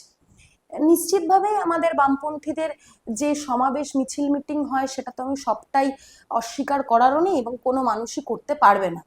এবং এই দুটো একদম। দলের ওপর আস্থা রাখতে রাখতে তুমি যদি জানো, মানে আমরা তো প্রতি বছর ভোট প্রক্রিয়ায় থাকি এবং ভোট কিভাবে করতে হয় করাতে হয় সেটা সবটাই জানি। কিছু জায়গায় গিয়ে কিন্তু মানুষের কাছে এটাও মানুষ বলছে একটা ভীত সন্ত্রস্ত হয়ে রয়েছে। কেউ গিয়ে ভয় দেখাচ্ছে যে যদি লাল ঝান্ডা বা লাল পতাকা তুমি ধরো তোমার আজকে এই হয়ে যেতে পারে। সেই ভীত সন্ত্রস্ততার জায়গা থেকে মানুষ হয়তো মানে তাদের একটা নিচু অংশের নিম্ন দরিদ্র অংশের যে সমস্ত মানুষ, তাদের গিয়ে কোথাও কোথাও বোঝানো হচ্ছে যে তুমি যদি সেই কাজটা করো আমরা কিন্তু ভোটাধিকার প্রয়োগের সময় সেইটা জিনিসটা দেখতে পাচ্ছি, তোমার এই প্রকল্প আমি বন্ধ করে দেবো। এই ভীত সন্ত্রস্তের জায়গা থেকেও কিছু মানুষ হয়তো পিছু হটছে, কিন্তু একটা জায়গায় গিয়ে এই ভীত সন্ত্রস্ততা, তারপরে সাধারণ মানুষের এই প্রকল্প দিয়ে একটা অন্যরকম ভাবে মাতিয়ে রাখা মানুষকে, সেইটা থেকে তো মানুষ একটা জায়গায় গিয়ে স্টপ হবে। যখন দেখবে যে আমার বাড়িতে কাজ নেই, আমার বেকার ছেলেটা বছরের পর বছর বাড়িতে বসে রয়েছে, সেই জায়গায় গিয়ে কিন্তু মানুষ এসে মুখ ফেরাবে এবং তারা চাইবেও সেই কাজ। তো স্বাভাবিকভাবেই মানুষ হয়তো ভেবেছিল এটার বিকল্প ওটা, ওটার বিকল্প ওটা, কিন্তু একটা সময় এসে মানুষকে বুঝতেই হবে, এবং মানুষ বর্তমান সময়ে সেটা বুঝতে পারছে। আমরাও প্রচারের মাধ্যম হিসাবে বা এই নির্বাচনে দেখছি সাধারণ মানুষ এই কথা বলা শুরু করেছে। 34 বছরের বামফ্রন্টের সময় সত্যি মাথা তুলে বাঁচার অধিকার দিয়েছিল। এখন খুব স্বাভাবিকভাবে তুমি যেটা বলতে চেয়েছো মানে আমাদের ভোট ব্যাংক পুরোপুরিভাবে শূন্য। তুমি যদি দেখো কমে সেই গেছে, কথা, শূন্য না মানে আসন শূন্য, হ্যাঁ শতাংশটা হ্যাঁ, কমে গেছে তুমি অনেক। যদি দেখো 2011 সালের পর থেকে আমাদের কিন্তু ভোট অফ পার্সেন্টেজ কিন্তু বাড়ছে। মুর্শিদাবাদে লোকসভা নির্বাচনে আমরা দ্বিতীয় স্থানে উঠে এলাম। এরকম আরো অনেক জায়গায় তুমি দেখতে পাবে বিভিন্ন শ্রীরামপুর লোকসভায় লাস্টে দীপশিতা ধরের সময় ভালো ভোট বেড়েছে, ভোট বেড়েছে। শুধু পার্সেন্টেজ তাই বেড়েছে। নয়, এবং অনেক ওয়ার্ড আমরা জিতেছি, এরকম পশ্চিমবাংলার বিভিন্ন জায়গায় আছে। তাহলে সেখানে কি মানুষ কিছুই বুঝছে না? এবার এই ভোটের সময়ও একটা দুর্নীতি, মানুষের ভয় কাতরতা, কোথাও গিয়ে রিগিং, এই সমস্তটা তো রয়েছে। কিন্তু আমি বলছি না যে সেটার সমস্ত রিফ্লেকশনটাই রেজাল্টে পড়ছে। অবশ্যই সেই রেজাল্টে তো আমাদের কিছু দুর্বলতা রয়েছে, কিন্তু সেই জায়গায় দাঁড়িয়ে তুমি যদি দেখো আমাদের কিন্তু পার্সেন্টেজ এবং মানুষের বোঝা, প্রতিদিন মানুষ যেটা বুঝতে চাইছে, এবং এই জায়গায় এসেও মানুষ এখন ফিল করতে পারছে যে বামপন্থীরা হচ্ছে সেই রাস্তায় হাঁটা মানুষ যারা প্রতিদিন হক রুটি রুজির কথা বলবে। তাই জন্য আমাদের পার্সেন্টেজ কিন্তু বাড়ছে। হয়তো কমেছিল একটা জায়গায় গিয়ে, আমি বলছি না, আমি বলছি তো আমাদের ভুল ছিল, কিন্তু এখন যদি দেখো সেই জায়গায় গিয়ে কিন্তু আমাদের পার্সেন্টেজ বাড়ছে। এবং এই নির্বাচন এমন একটা নির্বাচন, 2024-এর একটা আলাদা পরিস্থিতি ছিল, কিন্তু এই 26-এর পরিস্থিতি পুরোপুরি ভাবে আলাদা। এইখানে শুধু পার্সেন্টেজ বাড়ার কথা বলছি না, আমরা এটাও বলতে চাইছি নিশ্চিতভাবে 26-এর বিধানসভায় গিয়ে আমরা সেই স্বরেই কথা বলবো, এবং কথা বলাটা খুব জরুরি। বর্তমান যে পরিস্থিতি, বামপন্থার পুনর্জাগরণ প্রচন্ডভাবে জরুরি সাধারণ মানুষের জন্য। এই পুনর্জাগরণ যদি না হয় সাধারণ মানুষ মরে যাবে, বেকাররা শেষ হয়ে যাবে, শিক্ষা খাত থেকে তো ছেলেপুলেরা বেরিয়ে যাচ্ছেই, শিক্ষা বলে আর কিছু থাকবে না। স্বাস্থ্য অবস্থা, স্বাস্থ্যের বেহাল দশা, সেই পরিকাঠামো থাকবে না, কোনো কিছুতেই কোনো কিছু থাকবে না। তো সেই জায়গা থেকেই বলতে চাইছি যে বামপন্থার পুনর্জাগরণ মানুষের মধ্যে এসেছে, এবং তার জন্য শুধু পার্সেন্টেজ বাড়ানো নয়, সেই জায়গায় গিয়ে আমরা সেই লক্ষ্যে এবং সেই জায়গাতে একটা জায়গা তৈরি করতে হয়, তো সেই জায়গাতেই আমরা এবারে পৌঁছবো। আর একটা বিষয় হচ্ছে যেটা বিশেষ করে বিজেপির তরফ থেকে তোমাকে বা তোমার মানে কি বলবো সহকর্মীদের বারবার করে একটা প্রশ্ন শুনতে হচ্ছে, সেটা হচ্ছে যে সেটাই আরেকবার একটু জিজ্ঞাসা করব। সেটা হলো যে মালদা মুর্শিদাবাদে বা বাংলাদেশে যখন হিন্দুরা আক্রান্ত হচ্ছে তখন তোমাদেরকে পাওয়া যাচ্ছে না, কিন্তু প্যালেস্টাইনের ক্ষেত্রে তোমরা অনেক বেশি করে উজ্জীবিত, তাদের ক্ষেত্রে তোমাদের প্রতিবাদ আসছে। তোমাদের প্রতিবাদটা কি সিলেক্টিভ? এইটা একটা প্রশ্ন রয়েছে। বা আরেকটু আমি তার সাথে যোগ করে দিচ্ছি, আর একটা হচ্ছে যে বিকাশ রঞ্জন ভট্টাচার্যকে অত্যন্ত মাননীয় একজন মানে বাম নেতা শুধু নয়, কলকাতা হাইকোর্টের একজন অত্যন্ত স্বনামধন্য আইনজীবী। তাকে যখন ধর্মনিরপেক্ষতা প্রমাণ করার জন্য তাকে শুধুমাত্র আহ, মানে গরুর মাংস কেন খেতে হচ্ছে, কেন তার সাথে আরেকটু কিছু কিছু যেন যুক্ত হচ্ছে না কেন, এটা মানে একদম বিজেপির যে কোনো জায়গায় গেলে এটা বামেদের উদ্দেশ্যে একটা প্রশ্ন।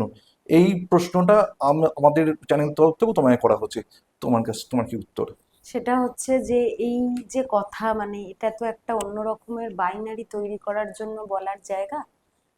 কোথাও গিয়ে প্যালেস্তাইনে যেটা হচ্ছে সেইটার জন্য আমরা যখন রাস্তায় নামছি, অবশ্যই মালদা মুর্শিদাবাদে যা হচ্ছে সেটা নিয়েও আমরা রাস্তায় নামছি। মথুয়া বাড়িতে কিছুদিন আগে ঘটে যাওয়া হুম। যে ঘটনা দেখতে আরো কি পেয়েছো, একটা ঘটনা, হ্যাঁ। হ্যাঁ, কিছুদিন আরো আগে, বিরাট বড় ঘটনা ঘটে যেতে পারতো। একদম কিছুদিন আগে দেখেছো বাংলাদেশে যে ঘটনা ঘটেছে, বাংলা ভাষাভাষী মানুষদের ওপর যে আক্রমণ, সেটাও দেখেছো পরিযায়ী শ্রমিকদের উপর হুম। নানান রকম ভাবে। সেইটার জন্য আমরা রাস্তায় নামি। এখন বিষয় হচ্ছে বিজেপি যে একটা চরম অসভ্য বর্বর দল, এটা তো আমাদের পার্টি সেই সময়কালে দাঁড়িয়ে বলেছিল। জ্যোতি বোস সেই সময় দাঁড়িয়ে বলেছিল যে দাঙ্গা যদি কেউ করতে আসে তার মাথা ভেঙে গুড়িয়ে দেবো। সেই সময় তুমি যদি দেখো, বিজেপির কোনো শক্তি কোনো রকম ভাবে পশ্চিমবাংলায় মাথাচাড়া দিয়েছে তুমি বলতে পারবে না। এটা কিন্তু সম্ভবত বুদ্ধদেব ভট্টাচার্য বলেছিলেন, না, না না, জ্যোতি জ্যোতি বসু বসুই বলেছিল। বলেছিলেন। হুম। সেই জায়গায় দাঁড়িয়ে হচ্ছে তার পরবর্তী সময় থেকে একই রকম ভাবে সেইটার বিরুদ্ধে আমরা রাস্তায় নেমেছি। এবং এরা প্রতিদিন একটা এমন বাইনারি তৈরি করতে চাইছে যে মানুষকে একটু বেশি বেশি করে বুঝিয়ে দাও, বামপন্থীরা যখন মানুষের পাশে থাকছে, এই ফিলিস্তিন থেকে শুরু করে এই সাধারণ মানুষের মালদা মুর্শিদাবাদে যে সমস্ত ঘটে যাওয়া ঘটনা, এই ঘটনাগুলোর যে অন্যরকম একটা জায়গা, সেই জায়গায় বামপন্থীরা হাঁটছে, এটা কোনো সময় বলা যাবে না। কারণ বাংলার মানুষকে বুঝিয়ে দিতে হবে বামপন্থীরা দেখো ওই একদম ভারতের কোনো রকম ঘটনা ঘটলে সেখানে আছে, তোমাদের পাশে কিন্তু আমরা আছি। কেন সম্প্রতি ঘটে যাওয়া বিভিন্ন যে সমস্ত ঘটনা মুর্শিদাবাদেও ঘটেছে, আমাদের অনেক কমরেডকে তুমি পঞ্চায়েত নির্বাচন হুম। থেকে শুরু হুম। করে আরো অনেক সময় দেখতে পাবে যে তাকে নৃশংসভাবে মেরে ফেলা হয়েছে। এবং কিছুদিনে আগে যে উপনির্বাচন হলো, সেই উপনির্বাচনে কালিয়াচকে আমাদের বাচ্চা মেয়েটা তামান্নাকে কিভাবে মেরে দেওয়া হলো সেই সময়কালে দাঁড়িয়ে। তো প্রতিদিন প্রতিনিয়ত যে কথা ওরা বলতে চাইছে যে দেশের জন্য আছি, এটার জন্য নেই, একদমই নয়। আমরা সবসময় সমস্ত কিছুর জন্যই রাস্তায় নামি।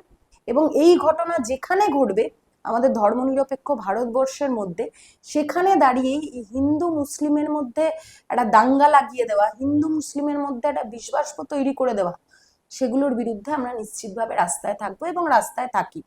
সেটা হয়তো কারোর বুঝতে একটু অসুবিধা হয় এবং মানুষকে ভুল বুঝিয়ে দেওয়ার, অন্য প্রমাণ করার জন্য, মানুষকে অন্য কিছুতে বুঁদ করে রাখার জন্য এটা চেষ্টা করা হয়। কিন্তু সেই চেষ্টা তো স্বাভাবিকভাবে মানুষ তো দেখছে, এগুলো তো কোনোভাবে নেবে না। এবং তুমি বিকাশ রঞ্জন ভট্টাচার্যের যে কথাটা বললে, হুম। সেটাও একটা করে একটা তৈরি করে দেওয়া, মানে এমন একটা জিনিস খাইয়ে দিতে পারলে ওষুধের মতন, যেটা মানুষ একটু বেশি বেশি করে খেয়ে নেবে। সেই জন্য বিকাশ রঞ্জন ভট্টাচার্যকে বলতে হবে, গোমাংসের কথাটা বলে মানুষকে ভূত করে রাখতে হবে, এমন মানে মোটেও নয় সেটা।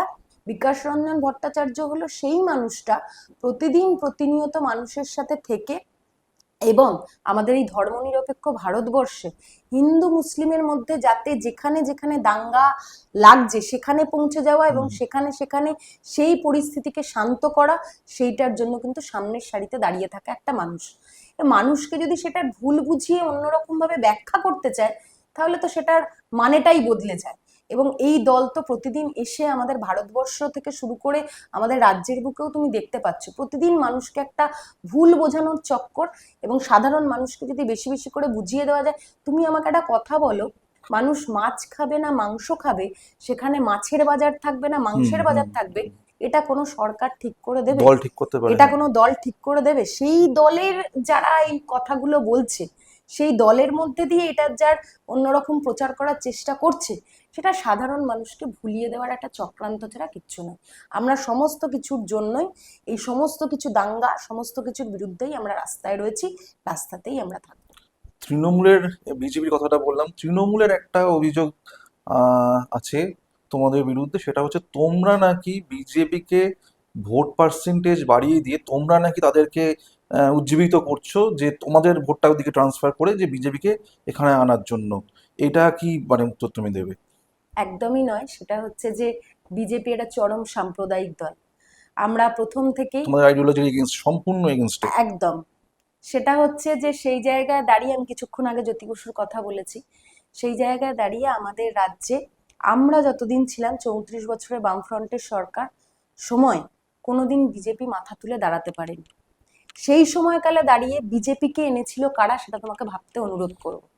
আরএসএস এর দুর্গা এখন যাকে বলা হয়, হুম। সেই মমতা বন্দ্যোপাধ্যায় আমলে বিজেপি কিন্তু একটু একটু করে এই বেড়েছে। রাজ্যে আজকে যদি বিজেপিকে ওরা জায়গা করে না দিত, তাহলে আজকে ওদের বড় বড় নেতারা জেলে থাকতো। ওনার ভাইপো যে কাজকর্ম করেছে, তিনি হচ্ছে জেলের গড়াদের ওপারে থাকতেন। সেই জায়গায় দাঁড়িয়ে প্রতিদিন প্রতিনিয়ত, আচ্ছা তুমি বলো তো, 1992 সালে বাবরি মসজিদ যখন ধ্বংস হয়, চারিদিকে রক্তগঙ্গার হোলি খেলা হয়েছিল। আমাদের পশ্চিমবাংলায় কোথাও আঁচ লেগেছে? মানে এটা আমি তো তোমাকে বলছি বলে না, আমাদের ইতিহাস বলছে। ইতিহাস বলছে। কোনো জায়গায় কোনো সময় কোনো জায়গায় গিয়ে বলতে পারবে না যে কোথাও এই আঁচ সৃষ্টি হয়েছিল। বর্তমান সময়ে দাঁড়িয়ে এই জিনিস তো হচ্ছে, এবং এই জিনিস বেশি বেশি করে আরো বেশি বেশি করে বাড়ছে প্রতিটা জায়গায়। মানুষকে যাতে প্রতিদিন কর্মসংস্থানের কথা ভুলিয়ে রেখে দেওয়া যায়, মানে নির্বাচন এসে গেলে যদি কর্মসংস্থানের কথা মানুষ বেশি বলে, ওই একই রকম ভাবে এরাও বিজেপির সাথে থেকে, আমাদের রাজ্য সরকারের থাকা দল, তারাও বিজেপির সাথে থেকে কোথাও গিয়ে একটু করে বেশি করে দাঙ্গা লাগিয়ে দিতে চাইছে, যাতে মানুষের কর্মসংস্থানের কথা ভুলিয়ে দেওয়া হয়, যাতে রুটি রুজি রোজগারের কথা ভুলিয়ে দেওয়া হয়, যাতে মানুষের খিদের কথা, একটা এলাকায় স্বাস্থ্য পরিকাঠামো উন্নয়ন নেই কেন সেই কথা ভুলিয়ে দেওয়া হয়। তো স্বাভাবিকভাবেই আমাদের কিছু নয়, মমতা ব্যানার্জি আমাদের রাজ্যের মধ্যে বিজেপিকে সুবিধা করে দিচ্ছে, তাই জন্য ওদের ভোট পার্সেন্টেজ বাড়ছে, এবং মমতা ব্যানার্জির জন্যই বিজেপির মতন একটা অসভ্য বর্বর দল মাথা তুলে দাঁড়ানোর সুযোগ পাচ্ছে। নাহলে এরা কোনো রকম ভাবে পশ্চিমবাংলার মাটিতে মাথা তুলে দাঁড়াতে পারে না। তোমাদের প্রধান প্রতিদ্বন্দ্বী কে, বিজেপি না টিএমসি? নির্বাচনের লড়াই লড়তে নেমেছি। বিজেপি তৃণমূল দুজনেই আমাদের প্রতিদ্বন্দ্বী। বিজেপি এই সময়কালে দাঁড়িয়ে যা যা করেছে, সেই সমস্ত কিছুর বিরুদ্ধে আমরা আমরা দেখতে পেয়েছি একটা চরম ফ্যাসিস্ট দল গোটা দেশের সরকারকে যেইভাবে পরিচালিত করছে, মানুষকে প্রতিদিন যেভাবে বোকা বানাতে চাইছে, সেই সমস্ত কিছুর বিরুদ্ধে দাঁড়িয়ে, এবং রাজ্যে থাকা যে করাপশন, দুর্নীতি, সেই সমস্ত কিছু দুর্নীতির বিরুদ্ধে আমরা দুটো দলই একদম কোনো গ্রেটার প্রতিপক্ষ এভিল মনে লেসার করছে। এভিল এই থিওরি নেই? একদমই নেই। মানে তুমি যদি দেখো সেইটার হিসাবে বিজেপি একটা চরম সাম্প্রদায়িক দল। সেই সাম্প্রদায়িক দল প্রতিদিন এলাকায় এলাকায়, জেলায় জেলায়, রাজ্যের মধ্যে সাম্প্রদায়িক দাঙ্গা সৃষ্টি করবে, সেইগুলোর আমরা বিরুদ্ধে কথা বলবো না? একটা ফ্যাসিস্ট দল মানুষকে প্রতিদিন বোকা বানানোর চেষ্টা করবে, তার প্রতিদিন রুটি রুজি রোজগার থেকে শুরু করে এখন বর্তমান সময় জ্বলন্ত ইস্যু যদি তুমি দেখো, জ্বালানি, জ্বালানিকে কোন জায়গায় নিয়ে পৌঁছলো। আমরা এটা কোনোদিন ভাবতে পেরেছিলাম যে গ্যাসের জন্য চরম সংকটে পড়বো আমরা? সাধারণ মানুষের রুটি রুজি রোজগার যখন সন্দিহান হয়ে যায়, তখন মানুষের কি অবস্থা হয়? আর তৃণমূল চরম চরম রকমের কোরাপশনে মরে রেখেছে গোটা রাজ্যকে। সেই চরম দুর্নীতির বিরুদ্ধেও আমরা কথা বলতে চাইছি। এবং একই রকম ভাবে তুমি যদি দেখো, এদের তো আলাদা রকম ভাবে কিছু দেখি না, একই মুদ্রার এপিট আর ওপিট। দুজনেই হচ্ছে, মানে বীজে মূল বললে বোধহয় ভালো হয়। এইখানে রাজ্যের সরকার যখন পরিচালিত হচ্ছে, একের পর এক দুর্নীতি যখন করেছে বিজেপির 77টা এমএলএ, তারা কি কথা বলতে পারতো না? তারা কি কোনো রকম ভাবে কোনো কিছু করতে পারতো না? তাদের জন্য কি মুখ খোলা যেত না? কিন্তু ওদেরকে হাতে রাখতে হবে বলে ওরা এই রাজ্যের মধ্যে আরো মাথাচাড়া দিতে পারবে, তাই জন্য প্রতিদিন তাদেরকে হাতে রাখার জন্য, প্রতিদিন হাতের মধ্যে মুঠোয় রেখে পকেটের মধ্যে আরো সুন্দরভাবে বাসা বাঁধানোর জন্য এখানে থেকে গেছে। তাই আমরা বলতে চাইছি, আমরা সাম্প্রদায়িক শক্তিকে পরাস্ত করে সমস্ত দুর্নীতির বিরুদ্ধে গিয়ে আমরা বামপন্থীরা এই সময় বামপন্থার পুনর্জাগরণ নিয়ে এই 26-এর নির্বাচনে ফিরছি। অভয় আন্দোলনে যখন রাস্তায় নেমেছিলে, তখন কি এটা ভেবে নেমেছিলে যে পরবর্তীকালে মানে তোমাদের আজকে অভয় আন্দোলনটা হয়তো এত জায়গায় যেতই না, হয়তো মানুষ জানতেই পারতো না, যদি না মীনাক্ষী মুখোপাধ্যায় ওই রকম ভাবে ওটাকে প্রথম সেই শুরুটাকে, গাড়িটাকে আটকে দিতেন? আজকে কি কোথাও এটা কি ভেবেছিলে যে পরবর্তীকালে তোমাদের যে একজন কমরেড কলতান দাশগুপ্ত, যাকে জেল খাটতে হলো মিথ্যা অভিযোগে, বা যেটা নিয়ে মানে এখনো পর্যন্ত একটা কেস চলছে, কিন্তু তার পরিবার সে শেষ পর্যন্ত বিজেপিতে যোগদান করবে? কোথাও কি এই ক্যালকুলেশন করে তোমরা রাস্তায় নেমেছিলে, না একজন মানুষের দিক থেকে রাস্তায় নেমেছিলে? দেখো, যেদিনকের দিনে গাড়ি আটকানো হয়, এবং তার আগের দিনই বুদ্ধদেব মীনাক্ষী, ভট্টাচার্যের মৃত্যু হয়েছিল, একটা একদম তোমাদের একদম মানসিকভাবে তোমরা একটু খুব একদম বিপর্যস্ত ছিলে। বুদ্ধদেব ভট্টাচার্যের এনআরএস এ যখন বডি দান করা হচ্ছে, সেইখান থেকে ছাত্র যুব আন্দোলনের সমস্ত নেতৃত্বরা সেইখান থেকে চলে যায় অভয়ার আরজিকর। গাড়ি আটকাতে, হুম। আরজি করে। সেই সময় মীনাক্ষী মুখোপাধ্যায়, ধ্রুবজ্যোতি সাহা, কলতান দাশগুপ্ত, দেবাঞ্জন দে, আরো যারা যারা তা ছিল, অনেকে ছিলেন, হ্যাঁ। তারা এটা ভেবে যায়নি যে অভয়ার পরিবার বিজেপি করে না তৃণমূল করে, বা পরে কি হবে। অভয়া বিজেপি না তৃণমূল, পরে কি করে তো সেটা আলাদা ব্যাপার। শুনো যে হুম ইনস্ট্যান্ট সে হুম। কোন দলের, দল ও মত নির্বিশেষে সেদিনকে মীনাক্ষী মুখার্জিদের নেতৃত্বে সাধারণ মানুষের যে আন্দোলন তৈরি হয়েছিল, সাধারণ মানুষ যে আমাদের পাশে ছিল, আমাদের সকলের পাশে ছিল, সেই সাধারণ মানুষকে আমরা অস্বীকার করতে পারি না। এবং আমরা কোনো বিজেপি তৃণমূল ভেবেও ওই আন্দোলন লড়তে যাইনি। আজকেও যদি এখানে তোমার কাছে বসে আছি, যদি এই ধরনের কোনো ঘটনার কানে আসে, আমরা ঠিক একই রকম ভাবেই রাস্তায় নামবো, গাড়ি আটকাবো, যদি রাস্তায় বসে পড়তে হয় বসে পড়বো, এবং যেভাবে আন্দোলন তৈরি করে সেটা সবটুকু নেওয়া যায় সেই সমস্তটা নেই। এখন বিষয় হচ্ছে যে কেন সেই অভয়ার বিচার কেন দিতে পারলো না, এরকম একটা ঘটনা, এটা তো সাধারণ মানুষের তৈরি করা আন্দোলন। আমরা বামপন্থীরা ছিলাম, আমাদের সাথে সাধারণ মানুষ ছিল, দল হুম ও মত হুম। নির্বিশেষে। তুমি বলতে পারবে একটা বাচ্চা মেয়ে যে কিছুই বোঝে না রাজনীতির, 5 বছরের তারাও একটা রাস্তায় বাচ্চা মেয়ে, নেমেছে। তারাও রাস্তায় নেমেছিল। একটা বয়স্ক ভদ্রমহিলা, আমার নিজের চোখে দেখা, কলকাতাতেও দেখেছি, আমার শ্রীরামপুর সারা দেশ বটতলার মোড়ে জুড়েই আন্দোলন হয়েছে। যখন হয়েছে, তখন একটা বৃদ্ধা মা, 85-86 বছর বয়স, তিনিও লাঠি নিয়ে সেই আন্দোলনে এসে উপস্থিত হয়েছিল।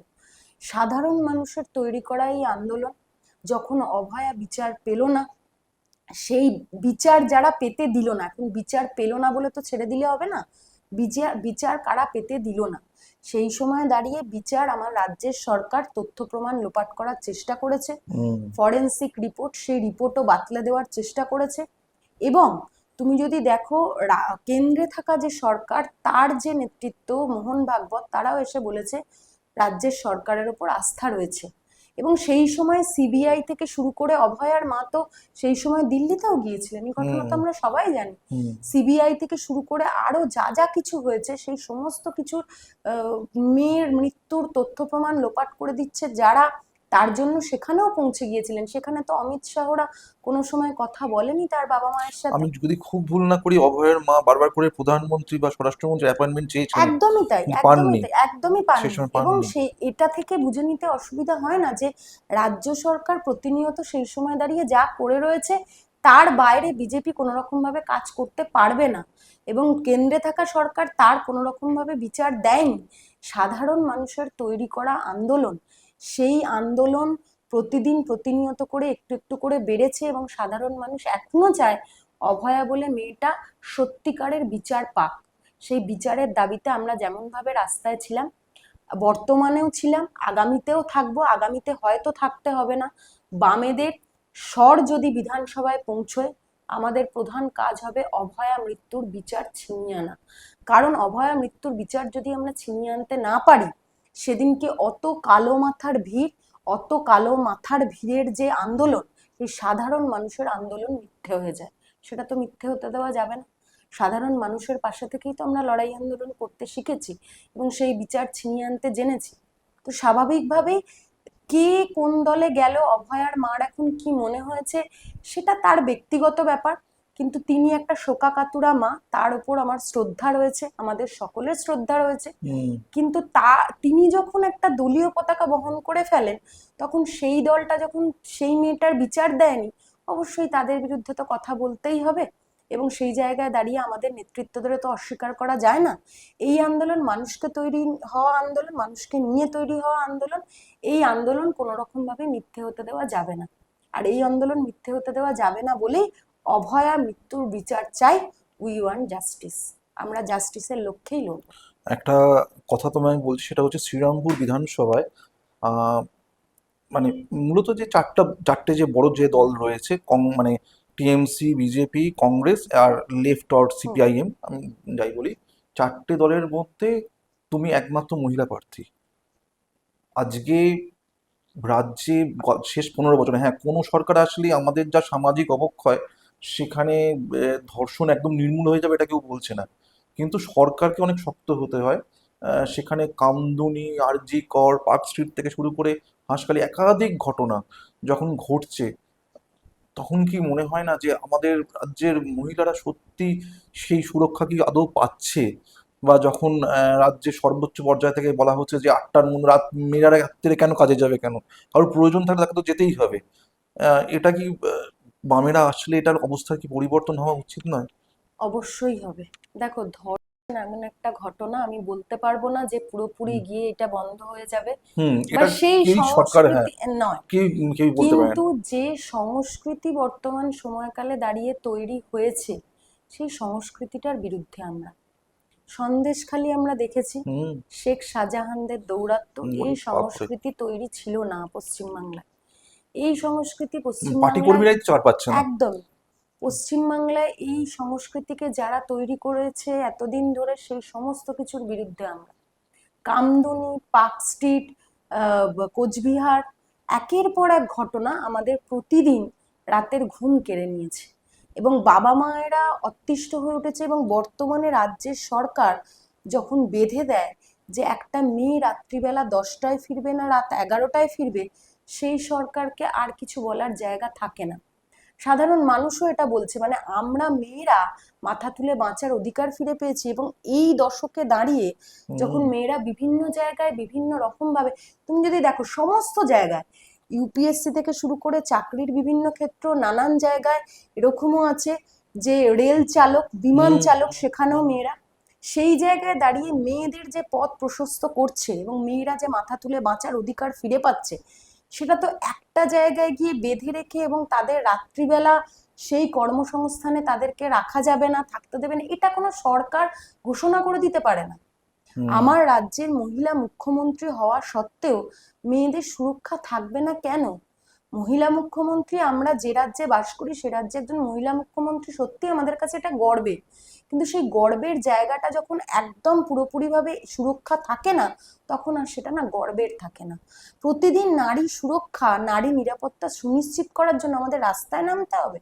আমরা এমন একটা রাজ্যে বাস করছি, সেই সংস্কৃতি নষ্ট হয়ে যাবে যে সংস্কৃতিতে আমার বাবা মা রাত 8টা বাজলেই বারবার করে ফোন করবে, তুই কখন বাড়ি আসবি। এই হুম। সংস্কৃতি তো ওরা তৈরি করেছে। সকালবেলা চায়ের কাপে চুমুক দিতে দিতে আমার বাড়ির বাবা মা কাকা কাকিমারা ওই যখন পার্ক স্ট্রিটের দর্শন থেকে শুরু করে আমার কামদুনি। এই জেলায় ঘটে যাওয়া এমন অনেক ঘটনা, এবং হাঁসখালিতে ঘটে যাওয়া সেই ঘটনাটা, নবম শ্রেণীর বাচ্চা মেয়েকে যখন যেভাবে পুড়িয়ে মেরে দেওয়া হয় ধর্ষণ করার পরে, গা শিউরে উঠবে, এরকম কোনো ঘটনা আমরা কোনোদিন ভেবেছিলাম? স্বাভাবিকভাবেই নারী নিরাপত্তা সুনিশ্চিত করা এটা কোনো বলার বিষয় নয়, আমাদের বলতে হচ্ছে, মানে আমাদের নিশ্চিতভাবে ভাবতে হচ্ছে। তুমি যদি দেখো, এখন বর্তমান সময়কালে দাঁড়িয়ে বিভিন্ন জায়গায়, মানে অনেক এনজিও সংগঠন রয়েছে তো, এবং আরো অনেক সংগঠন রয়েছে সেখানে দাঁড়িয়ে, মেয়েদের তৈরি করা অনেক রকম হুম। সংগঠন রয়েছে, হুম। সেলফ ডিফেন্স ক্যাম্প তৈরি করতে হচ্ছে। তুমি বলো তো দাদা, 34 বছরের বামফ্রন্টের সময় এটা কোনোদিন বলে বলে তৈরি করতে হয়েছিল? হ্যাঁ, মেয়েরা শিখবে জানবে, এটা খুব স্বাভাবিক ব্যাপার।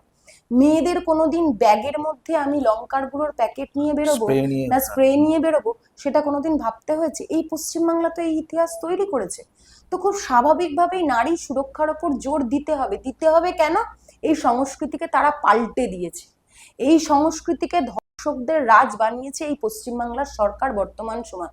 তাই আমাদের নারী সুরক্ষার কথা ভাবতে হচ্ছে, তাই আমাদের অভয়া বাহিনীর কথা ভাবতে হচ্ছে, তাই আমাদের এইবারের নির্বাচনে আমরা বলতে চাইছি একটা কন্ট্রোল রুম থাকবে এবং একটা কন্ট্রোল নাম্বার থাকবে, যেখানে মেয়েরা কোনো রকম ভাবে কোনো বিপদে পড়লে সেখানে ফোন করলেই প্রশাসনিকগতভাবে সেখানে ঝাঁপিয়ে পড়া হবে, যাতে সেখানে সেই মেয়েটির ওপর কি ঘটনা ঘটছে সেই ঘটনার জন্য তারা যাতে সেই প্রশাসনগতভাবে সেখানে ছুটে দৌড়ে যেতে পারে। এবং প্রতিটা জায়গায় জায়গায় সেই অভয়া বাহিনী তৈরি হবে, যে বাহিনীর মধ্যে দিয়ে প্রতিটা মেয়ে কোনো বিপদে পড়লে সেখানে পৌঁছে যেতে পারবে। নারী সুরক্ষা এটা কি বলে বা আলাদা রকম ভাবে ইশতেহারে হুম। প্রকাশ করে আমাদেরকে করা সম্ভব চাহিদা মানে করে দাবি পূরণ করে করতে ফিরিয়ে হবে, আনতে হ্যাঁ। হবে? এটা তো আমাদের অধিকার, আমরা মাথা তুলে বাঁচবো না? যেখানে হচ্ছে বর্তমান সময়কালে বরং দাঁড়িয়ে বলতে হচ্ছে এটাই খারাপ লাগছে। একদমই, এবং ছেলে মেয়ে সমানভাবে পাল্লা দিয়ে একই রকম ভাবে বাড়ছে। এই যে এটা তুমি স্বাভাবিক। কিছুক্ষণ আগে বললে অবশ্যই সেটা তো একটা যোগ্যতার ভিত্তিতে হয়েছে। আমাদের বিধানসভার মধ্যে তুমি বললে যে সবাই ছেলে, তুমি একজন মেয়ে, খুব স্বাভাবিকভাবে, মানে এটা তো একদম যোগ্যতার ভিত্তিতে এসেছে। মেয়ে বলে যে তার আলাদা কিছু এরকম তো না, কোনো বিষয় নয়। সেটা আমরা যোগ্যতার বিভিন্ন ভিত্তিতে হচ্ছে। সেক্টরেও দেখি যে আলাদা রকম ভাবে মেয়েদের ক্ষেত্রে প্রতিদিন প্রতিনিয়ত যে অত্যাচারগুলো বাড়ছে, সেই অত্যাচারগুলোর বিরুদ্ধে আমরা, সেই অত্যাচার কেন বাড়বে এবং আলাদা করে ঘোষণা করে সেই অত্যাচারকে বন্ধ করার কথা কেন বলতে হবে, আমার রাজ্যের এই পরিস্থিতি তৈরি হলো কেন। তো অবশ্যই সেইটার জন্য যা কিছু করা, যে কন্ট্রোল রুম খোলা, সেইটা আমরা আমাদের ইস্তেহারেও বলেছি। সেই বাহিনী এবং প্রশাসনিকগতভাবে যে হেল্প, সেইটার জন্য যেন আলাদা পদক্ষেপ গ্রহণ করা যায়, আমরা সমস্তটা করব। এবং স্বাধীন পশ্চিমবাংলাকে কোনোদিনই ধর্ষকদের রাজত্ব আমরা এলে হতে দেব না। তোমাকে তোমার দলের এবং বিরোধী দলের কিছু মানুষের আমি নাম করছি, তাদের নামটা মাথায় আসলে তোমার কি মনে হয় একটা লাইনে বা একটা শব্দে তুমি একটু বলো। হ্যাঁ, আচ্ছা। আহ প্রথম জন ভীষণ জনপ্রিয় শতরূপ ঘোষ, শতরূপ দা আমাদের কাছে একটা অন্য রকমের আইডল। বিষয়, হোয়াইট হর্স বলতে পারি। সায়ন বন্দ্যোপাধ্যায়, সায়ন বন্দ্যোপাধ্যায় আমার বন্ধু, একসাথে ছাত্র রাজনীতি করেছি আমরা। গ্ল্যামারাস লিডার, গ্ল্যামারাস এবং মানে খুব শুধু দেখতে, সম্ভাবনাময় আইনজীবী। আমি একদম ওর ইদানিং বিশিষ্ট শুনেছিলাম আইনজীবী, বিশিষ্ট বিশিষ্ট আইনজীবী। আইনজীবী সেটা তো আছে ওর কর্মসংস্থানের ক্ষেত্রে। হুম। তুমি যদি রাজনৈতিক ক্ষেত্রে এই প্রশ্নগুলো বলো, আমি বলবো গ্ল্যামারাস লিডার। এবং গ্ল্যামারাস লিডার মানে ওকে সুন্দর দেখতে নয়, ও সেই কাজ, লিডার হ্যাঁ। যেরকম ভাবে প্রতিটা জায়গায় প্রতিটা মানুষের কাছে সেই কথা গিয়ে পৌঁছে দিতে পারে এবং সেইভাবে মানুষের কাছে একটা আলাদা গ্ল্যামারের জায়গা তৈরি করতে পারে। সৃজন ভট্টাচার্য, সৃজনের সাথেও একসাথে ছাত্র রাজনীতি করেছি। এটুকু বলতে পারি, আমরা ক্ষমতায় এলে আগামী শিক্ষামন্ত্রী। মীনাক্ষী মুখোপাধ্যায়, জননেতা, এই সময়কালে একটা অন্য রকম ভাবে সাধারণ মানুষের কাছে মাস লিডার বলতে যা বোঝায়, জননেতা, আর কিছু বলবো না। দীপশিতা ধর, দীপশিতা ধরো আমার খুব ভালো বন্ধু। আমার থেকে বয়সে ছোট, কিন্তু তাও আমার খুব ভালো বন্ধু। ওর ক্ষেত্রে বলতে পারি, গোলাপ ফুল যেমন ফুটতে গিয়ে একটা সুন্দর চেহারা নেয়, দীপশিতা ধরো সেই রকম করেই আমাদের কাছে একটা অন্য রকমের লিডার। সেই লিডার যে প্রথম থেকে শেষ পর্যন্ত মাথা না নুইয়ে সঠিক পদক্ষেপ গ্রহণ করে সামনের দিকে চলতে জানে, ফিরতে জানে এবং সবাইকে নিয়ে একসাথে বাঁচতে জানে। মোহাম্মদ সেলিম, লিডার, পথপ্রদর্শক। বিমান বসু, বটবৃক্ষ, বটবৃক্ষ যেমন ছায়া দিয়ে আঁকলে রাখে, আমাদের বটবৃক্ষ বিমান বোস। বুদ্ধদেব ভট্টাচার্য, বেকারদের স্বপ্নের ফেরিওয়ালা, একটা মানুষ যে স্বপ্ন দেখাতে জেনেছিল, স্বপ্নকে বাস্তবায়িত করতে জানিয়েছিল এবং সেই স্বপ্নকে কিভাবে আরো আরো করে বাস্তবায়ন করা যায় সেই চেষ্টাও করেছিল। বেকারদের স্বপ্নের ফেরিওয়ালা। Jyoti Basu, leader, leader. জ্যোতি বোস আমাদের সকলের লিডার এবং সেই লিডার যে লিডারকে দেখে প্রজন্ম পর প্রজন্ম, একটা একটা প্রজন্মান্তর শিখবে, জানবে এবং সমস্ত কিছু ভাবে এগিয়ে চলবে। পরের নামগুলো নিয়ে রেগে যেও না প্লিজ, আমি একটু জিজ্ঞাসা করছি, এরা বিরোধী দলের সব। একটা লাইন বা একটা ওয়ার্ডে। শুভেন্দু অধিকারী, দল বদলু। শ্রমিক ভট্টাচার্য, সেটিং, তুমি একটা ওয়ার্ডে বলতে বলেছো তাই বলছি। কুণাল ঘোষ, মূর্খপত্র। আমি কিছু বলবো। আচ্ছা, দিলীপ ঘোষ, গোমূত্র। একটা ওয়ার্ডেই উত্তর দিচ্ছি কিন্তু। মদন মিত্র, বাংলা সাহিত্যের মেয়ে, ঠিক আছে, একটু বর্ণ বিশ্লেষণ করে নিলে ভালো হয়, মদ অন। এই নামটা আমি জানি তোমাদের কাছে একটু অস্বস্তিকর হবে, তবু বলছি, প্রতিকুর রহমান। বিশ্বাসঘাতক। আর শেষ নামটা হচ্ছে গিয়ে মমতা বন্দ্যোপাধ্যায়। দুর্নীতির ব্র্যান্ড অ্যাম্বাসাডার। আমরা একদম শেষের দিকে এসে গেছি, আর দুটো থেকে তিনটে প্রশ্ন আছে। তুমি শ্রীরামপুরে জিতে আসলে, যদি আমি বলি দুটো থেকে তিনটে তোমার প্রথম হুম, হুম, লক্ষ্য হুম। যেটা তোমার, আমি কি, কোন দিকটা তুমি বেশি করে ফোকাস করবে? সেটা হচ্ছে আমাদের শ্রীরামপুর বিধানসভা শিল্পাঞ্চল কেন্দ্রিক একটা বিধানসভা। হুম।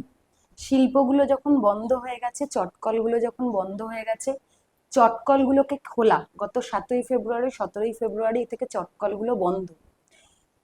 কলকারখানাগুলোর ভিতরে বিভিন্ন রকম ভাবে শ্রমিকদের যে ছাঁটাই অবাধে হয়ে যাওয়া, হুম সেই হুম শ্রমিকদের ওপর ছাঁটাই বন্ধ করা, মালিক পক্ষের দ্বারা শ্রমিক পক্ষের অত্যাচার বন্ধ করা, হুম যে অস্থায়ী কর্মীরা রয়েছে বিভিন্ন জায়গায়, মানে শুধু তো এটা চটকল বা কলকারখানায় নয়, পৌরসভায় যদি দেখো অনেক কন্ট্রাকচুয়াল লেবার রয়েছে, সমস্ত হুম জায়গায় অস্থায়ী যে সমস্ত কর্মরত মানুষ রয়েছে তাদের স্থায়ীকরণ করা।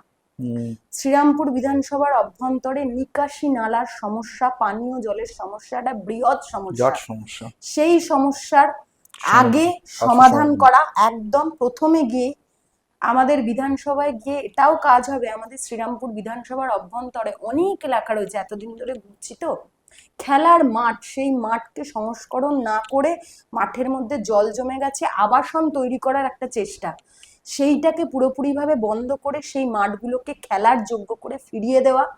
হরিজন বস্তি থেকে শুরু করে এরকম অনেক এলাকা হয়েছে যারা হুম পানীয় জলের অভাবে ভুগছে। মানে তুমি যদি দেখো দাদা, একটা বিস্তার অংশের ফ্যামিলি, অনেকগুলো অংশ, একটা দুটো কল, সেই কল থেকে জল নিয়ে হুম বয়ে গিয়ে বিস্তর লাইনে দাঁড়িয়ে তাদের সেই সমস্যা সমাধান করতে হয়।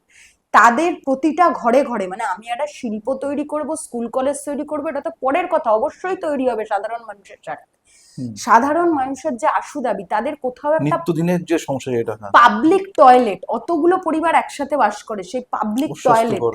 অস্বাস্থ্যকর পরিবেশ, প্রতিটা ঘরে টয়লেট তৈরি করা, এবং সেই জলের যাতে সমাধান হয়, প্রতিটা ঘরে ঘরে সেই জলের লাইন তৈরি করা, এবং শ্রীরামপুরের সমস্ত মানুষদের জন্য আমি বলবো, মানুষ যাতে মাথা তুলে বাঁচার অধিকার ফিরে পায়, তার জন্য সমস্ত কিছু তৈরি করা। সেটা প্রশাসনগতভাবে দিকে সুবিধা হতে পারে। আমার এই বিধানসভার অভ্যন্তরে সুপার স্পেশালিটি হসপিটাল রয়েছে, যেখানে হুম রাত্রিবেলা রাত 12টার সময় প্রসূতি মহিলা থেকে শুরু করে বৃদ্ধ বয়সের কোনো মানুষ চিকিৎসা করতে গেলে তাকে কলকাতার কোনো মেডিকেল কলেজে ফিরিয়ে দেওয়া হয়।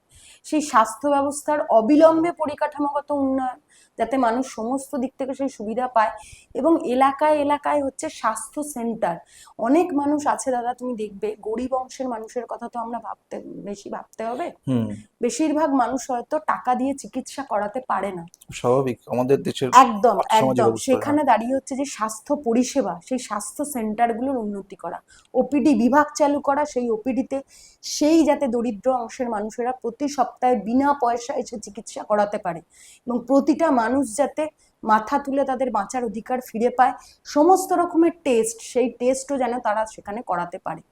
আর যে স্কুলগুলো ভেঙে পড়েছে, যে স্কুলগুলোর বেহাল দশা, সেই স্কুলের বেহাল দশা কাটিয়ে সমস্ত ছাত্রছাত্রীকে এই বিধানসভার অভ্যন্তরে যারা আছে তাদেরকে হচ্ছে স্কুলে ফেরানো, আর বেকারদের কর্মসংস্থান। পৌরসভাগুলোতে এমন চুরির দুর্নীতির ঘুঘুর বাসা হয়ে রয়েছে, সাধারণ ছেলেমেয়েরা কাজ পাচ্ছে না। আমরা দেখেছিলাম পৌরসভায় স্থায়ী নিয়োগ হতো প্রতি বছর। হুম পৌরসভা থেকে শুরু করে সরকারি যে বিভিন্ন দপ্তরগুলো রয়েছে সেইগুলোকে উন্নত করা, শিক্ষার পরিকাঠামোগত উন্নয়ন করা, রাস্তাঘাটের বেহাল দশা অবিলম্বে কাটানো, পানীয় জলের যে সমস্যা সেই সমস্যাকে পুরোপুরিভাবে বন্ধ করে সকলের ঘরে ঘরে যাতে পানীয় জল চলে যায় সেই ব্যবস্থা করা, এবং আর যা আছে সাধারণ মানুষের জন্য যানবাহন, এবং 3 নম্বর রুটের বাস অনেক দিন ধরে বন্ধ। অনেকদিন বন্ধ হয়ে গেছে। বহু ছাত্রছাত্রী, বহু কর্মরত যুবক যুবতীদের ক্ষেত্রে এটা একটা অসুবিধার সম্মুখীন হচ্ছে। তুমি বলতে পারবে না, আমার এই বিধানসভার অভ্যন্তরে ব্রেক জার্নি করে যখন মানুষদের যেতে হয়, কার হাতে কত টাকা পয়সা আছে। এত লেবার রয়েছে, দিল্লি রোডের ধার ধরে এত ঠিকা শ্রমিক, তাদের 12 ঘন্টা 14 ঘন্টা কাজ করতে হচ্ছে, মাসের শেষে পাচ্ছে 5,500-6,000 টাকা। সেই ঠিকা শ্রমিকদের কাজ 8 ঘন্টা করা, এবং তাদের স্থায়ীকরণ করা, এবং তারা যাতে সঠিকভাবে মজুরি পায় সেই মজুরি তাদের ফিরিয়ে দেওয়া। আমরা আমাদের ইস্তেহারেও অনেক কিছু জিনিস প্রকাশ করেছি। 100 ইউনিট পর্যন্ত বিদ্যুৎ বিল ফ্রি, 200 ইউনিট হয়ে গেলে তার অর্ধেক বিল দেওয়া, সাধারণ মানুষের জন্য 100 দিনের কাজ 120 দিন করা, গ্রামের মানুষদের জন্য 100 দিনের কাজ 200 দিন করা, প্রতিদিনের দৈনিক মজুরি 700 টাকা করা।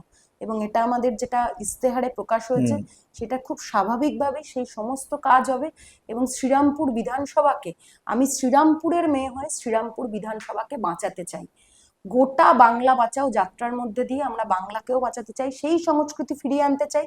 আমাদের শ্রীরামপুর বিধানসভার সংস্কৃতি যেমন মাহেশের রথ, তেমন ঋষরাজ জগদ্ধাত্রী পুজো।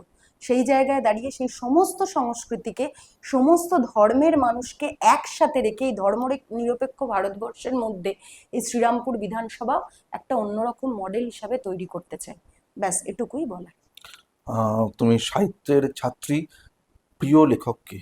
সুনীল গঙ্গোপাধ্যায় বাহ, আমার একদম ছোট থেকে। খুব মনে হয় সবচাইতে ভালো কোনটা পছন্দের? মনের মানুষ। বাহ, ভেরি গুড।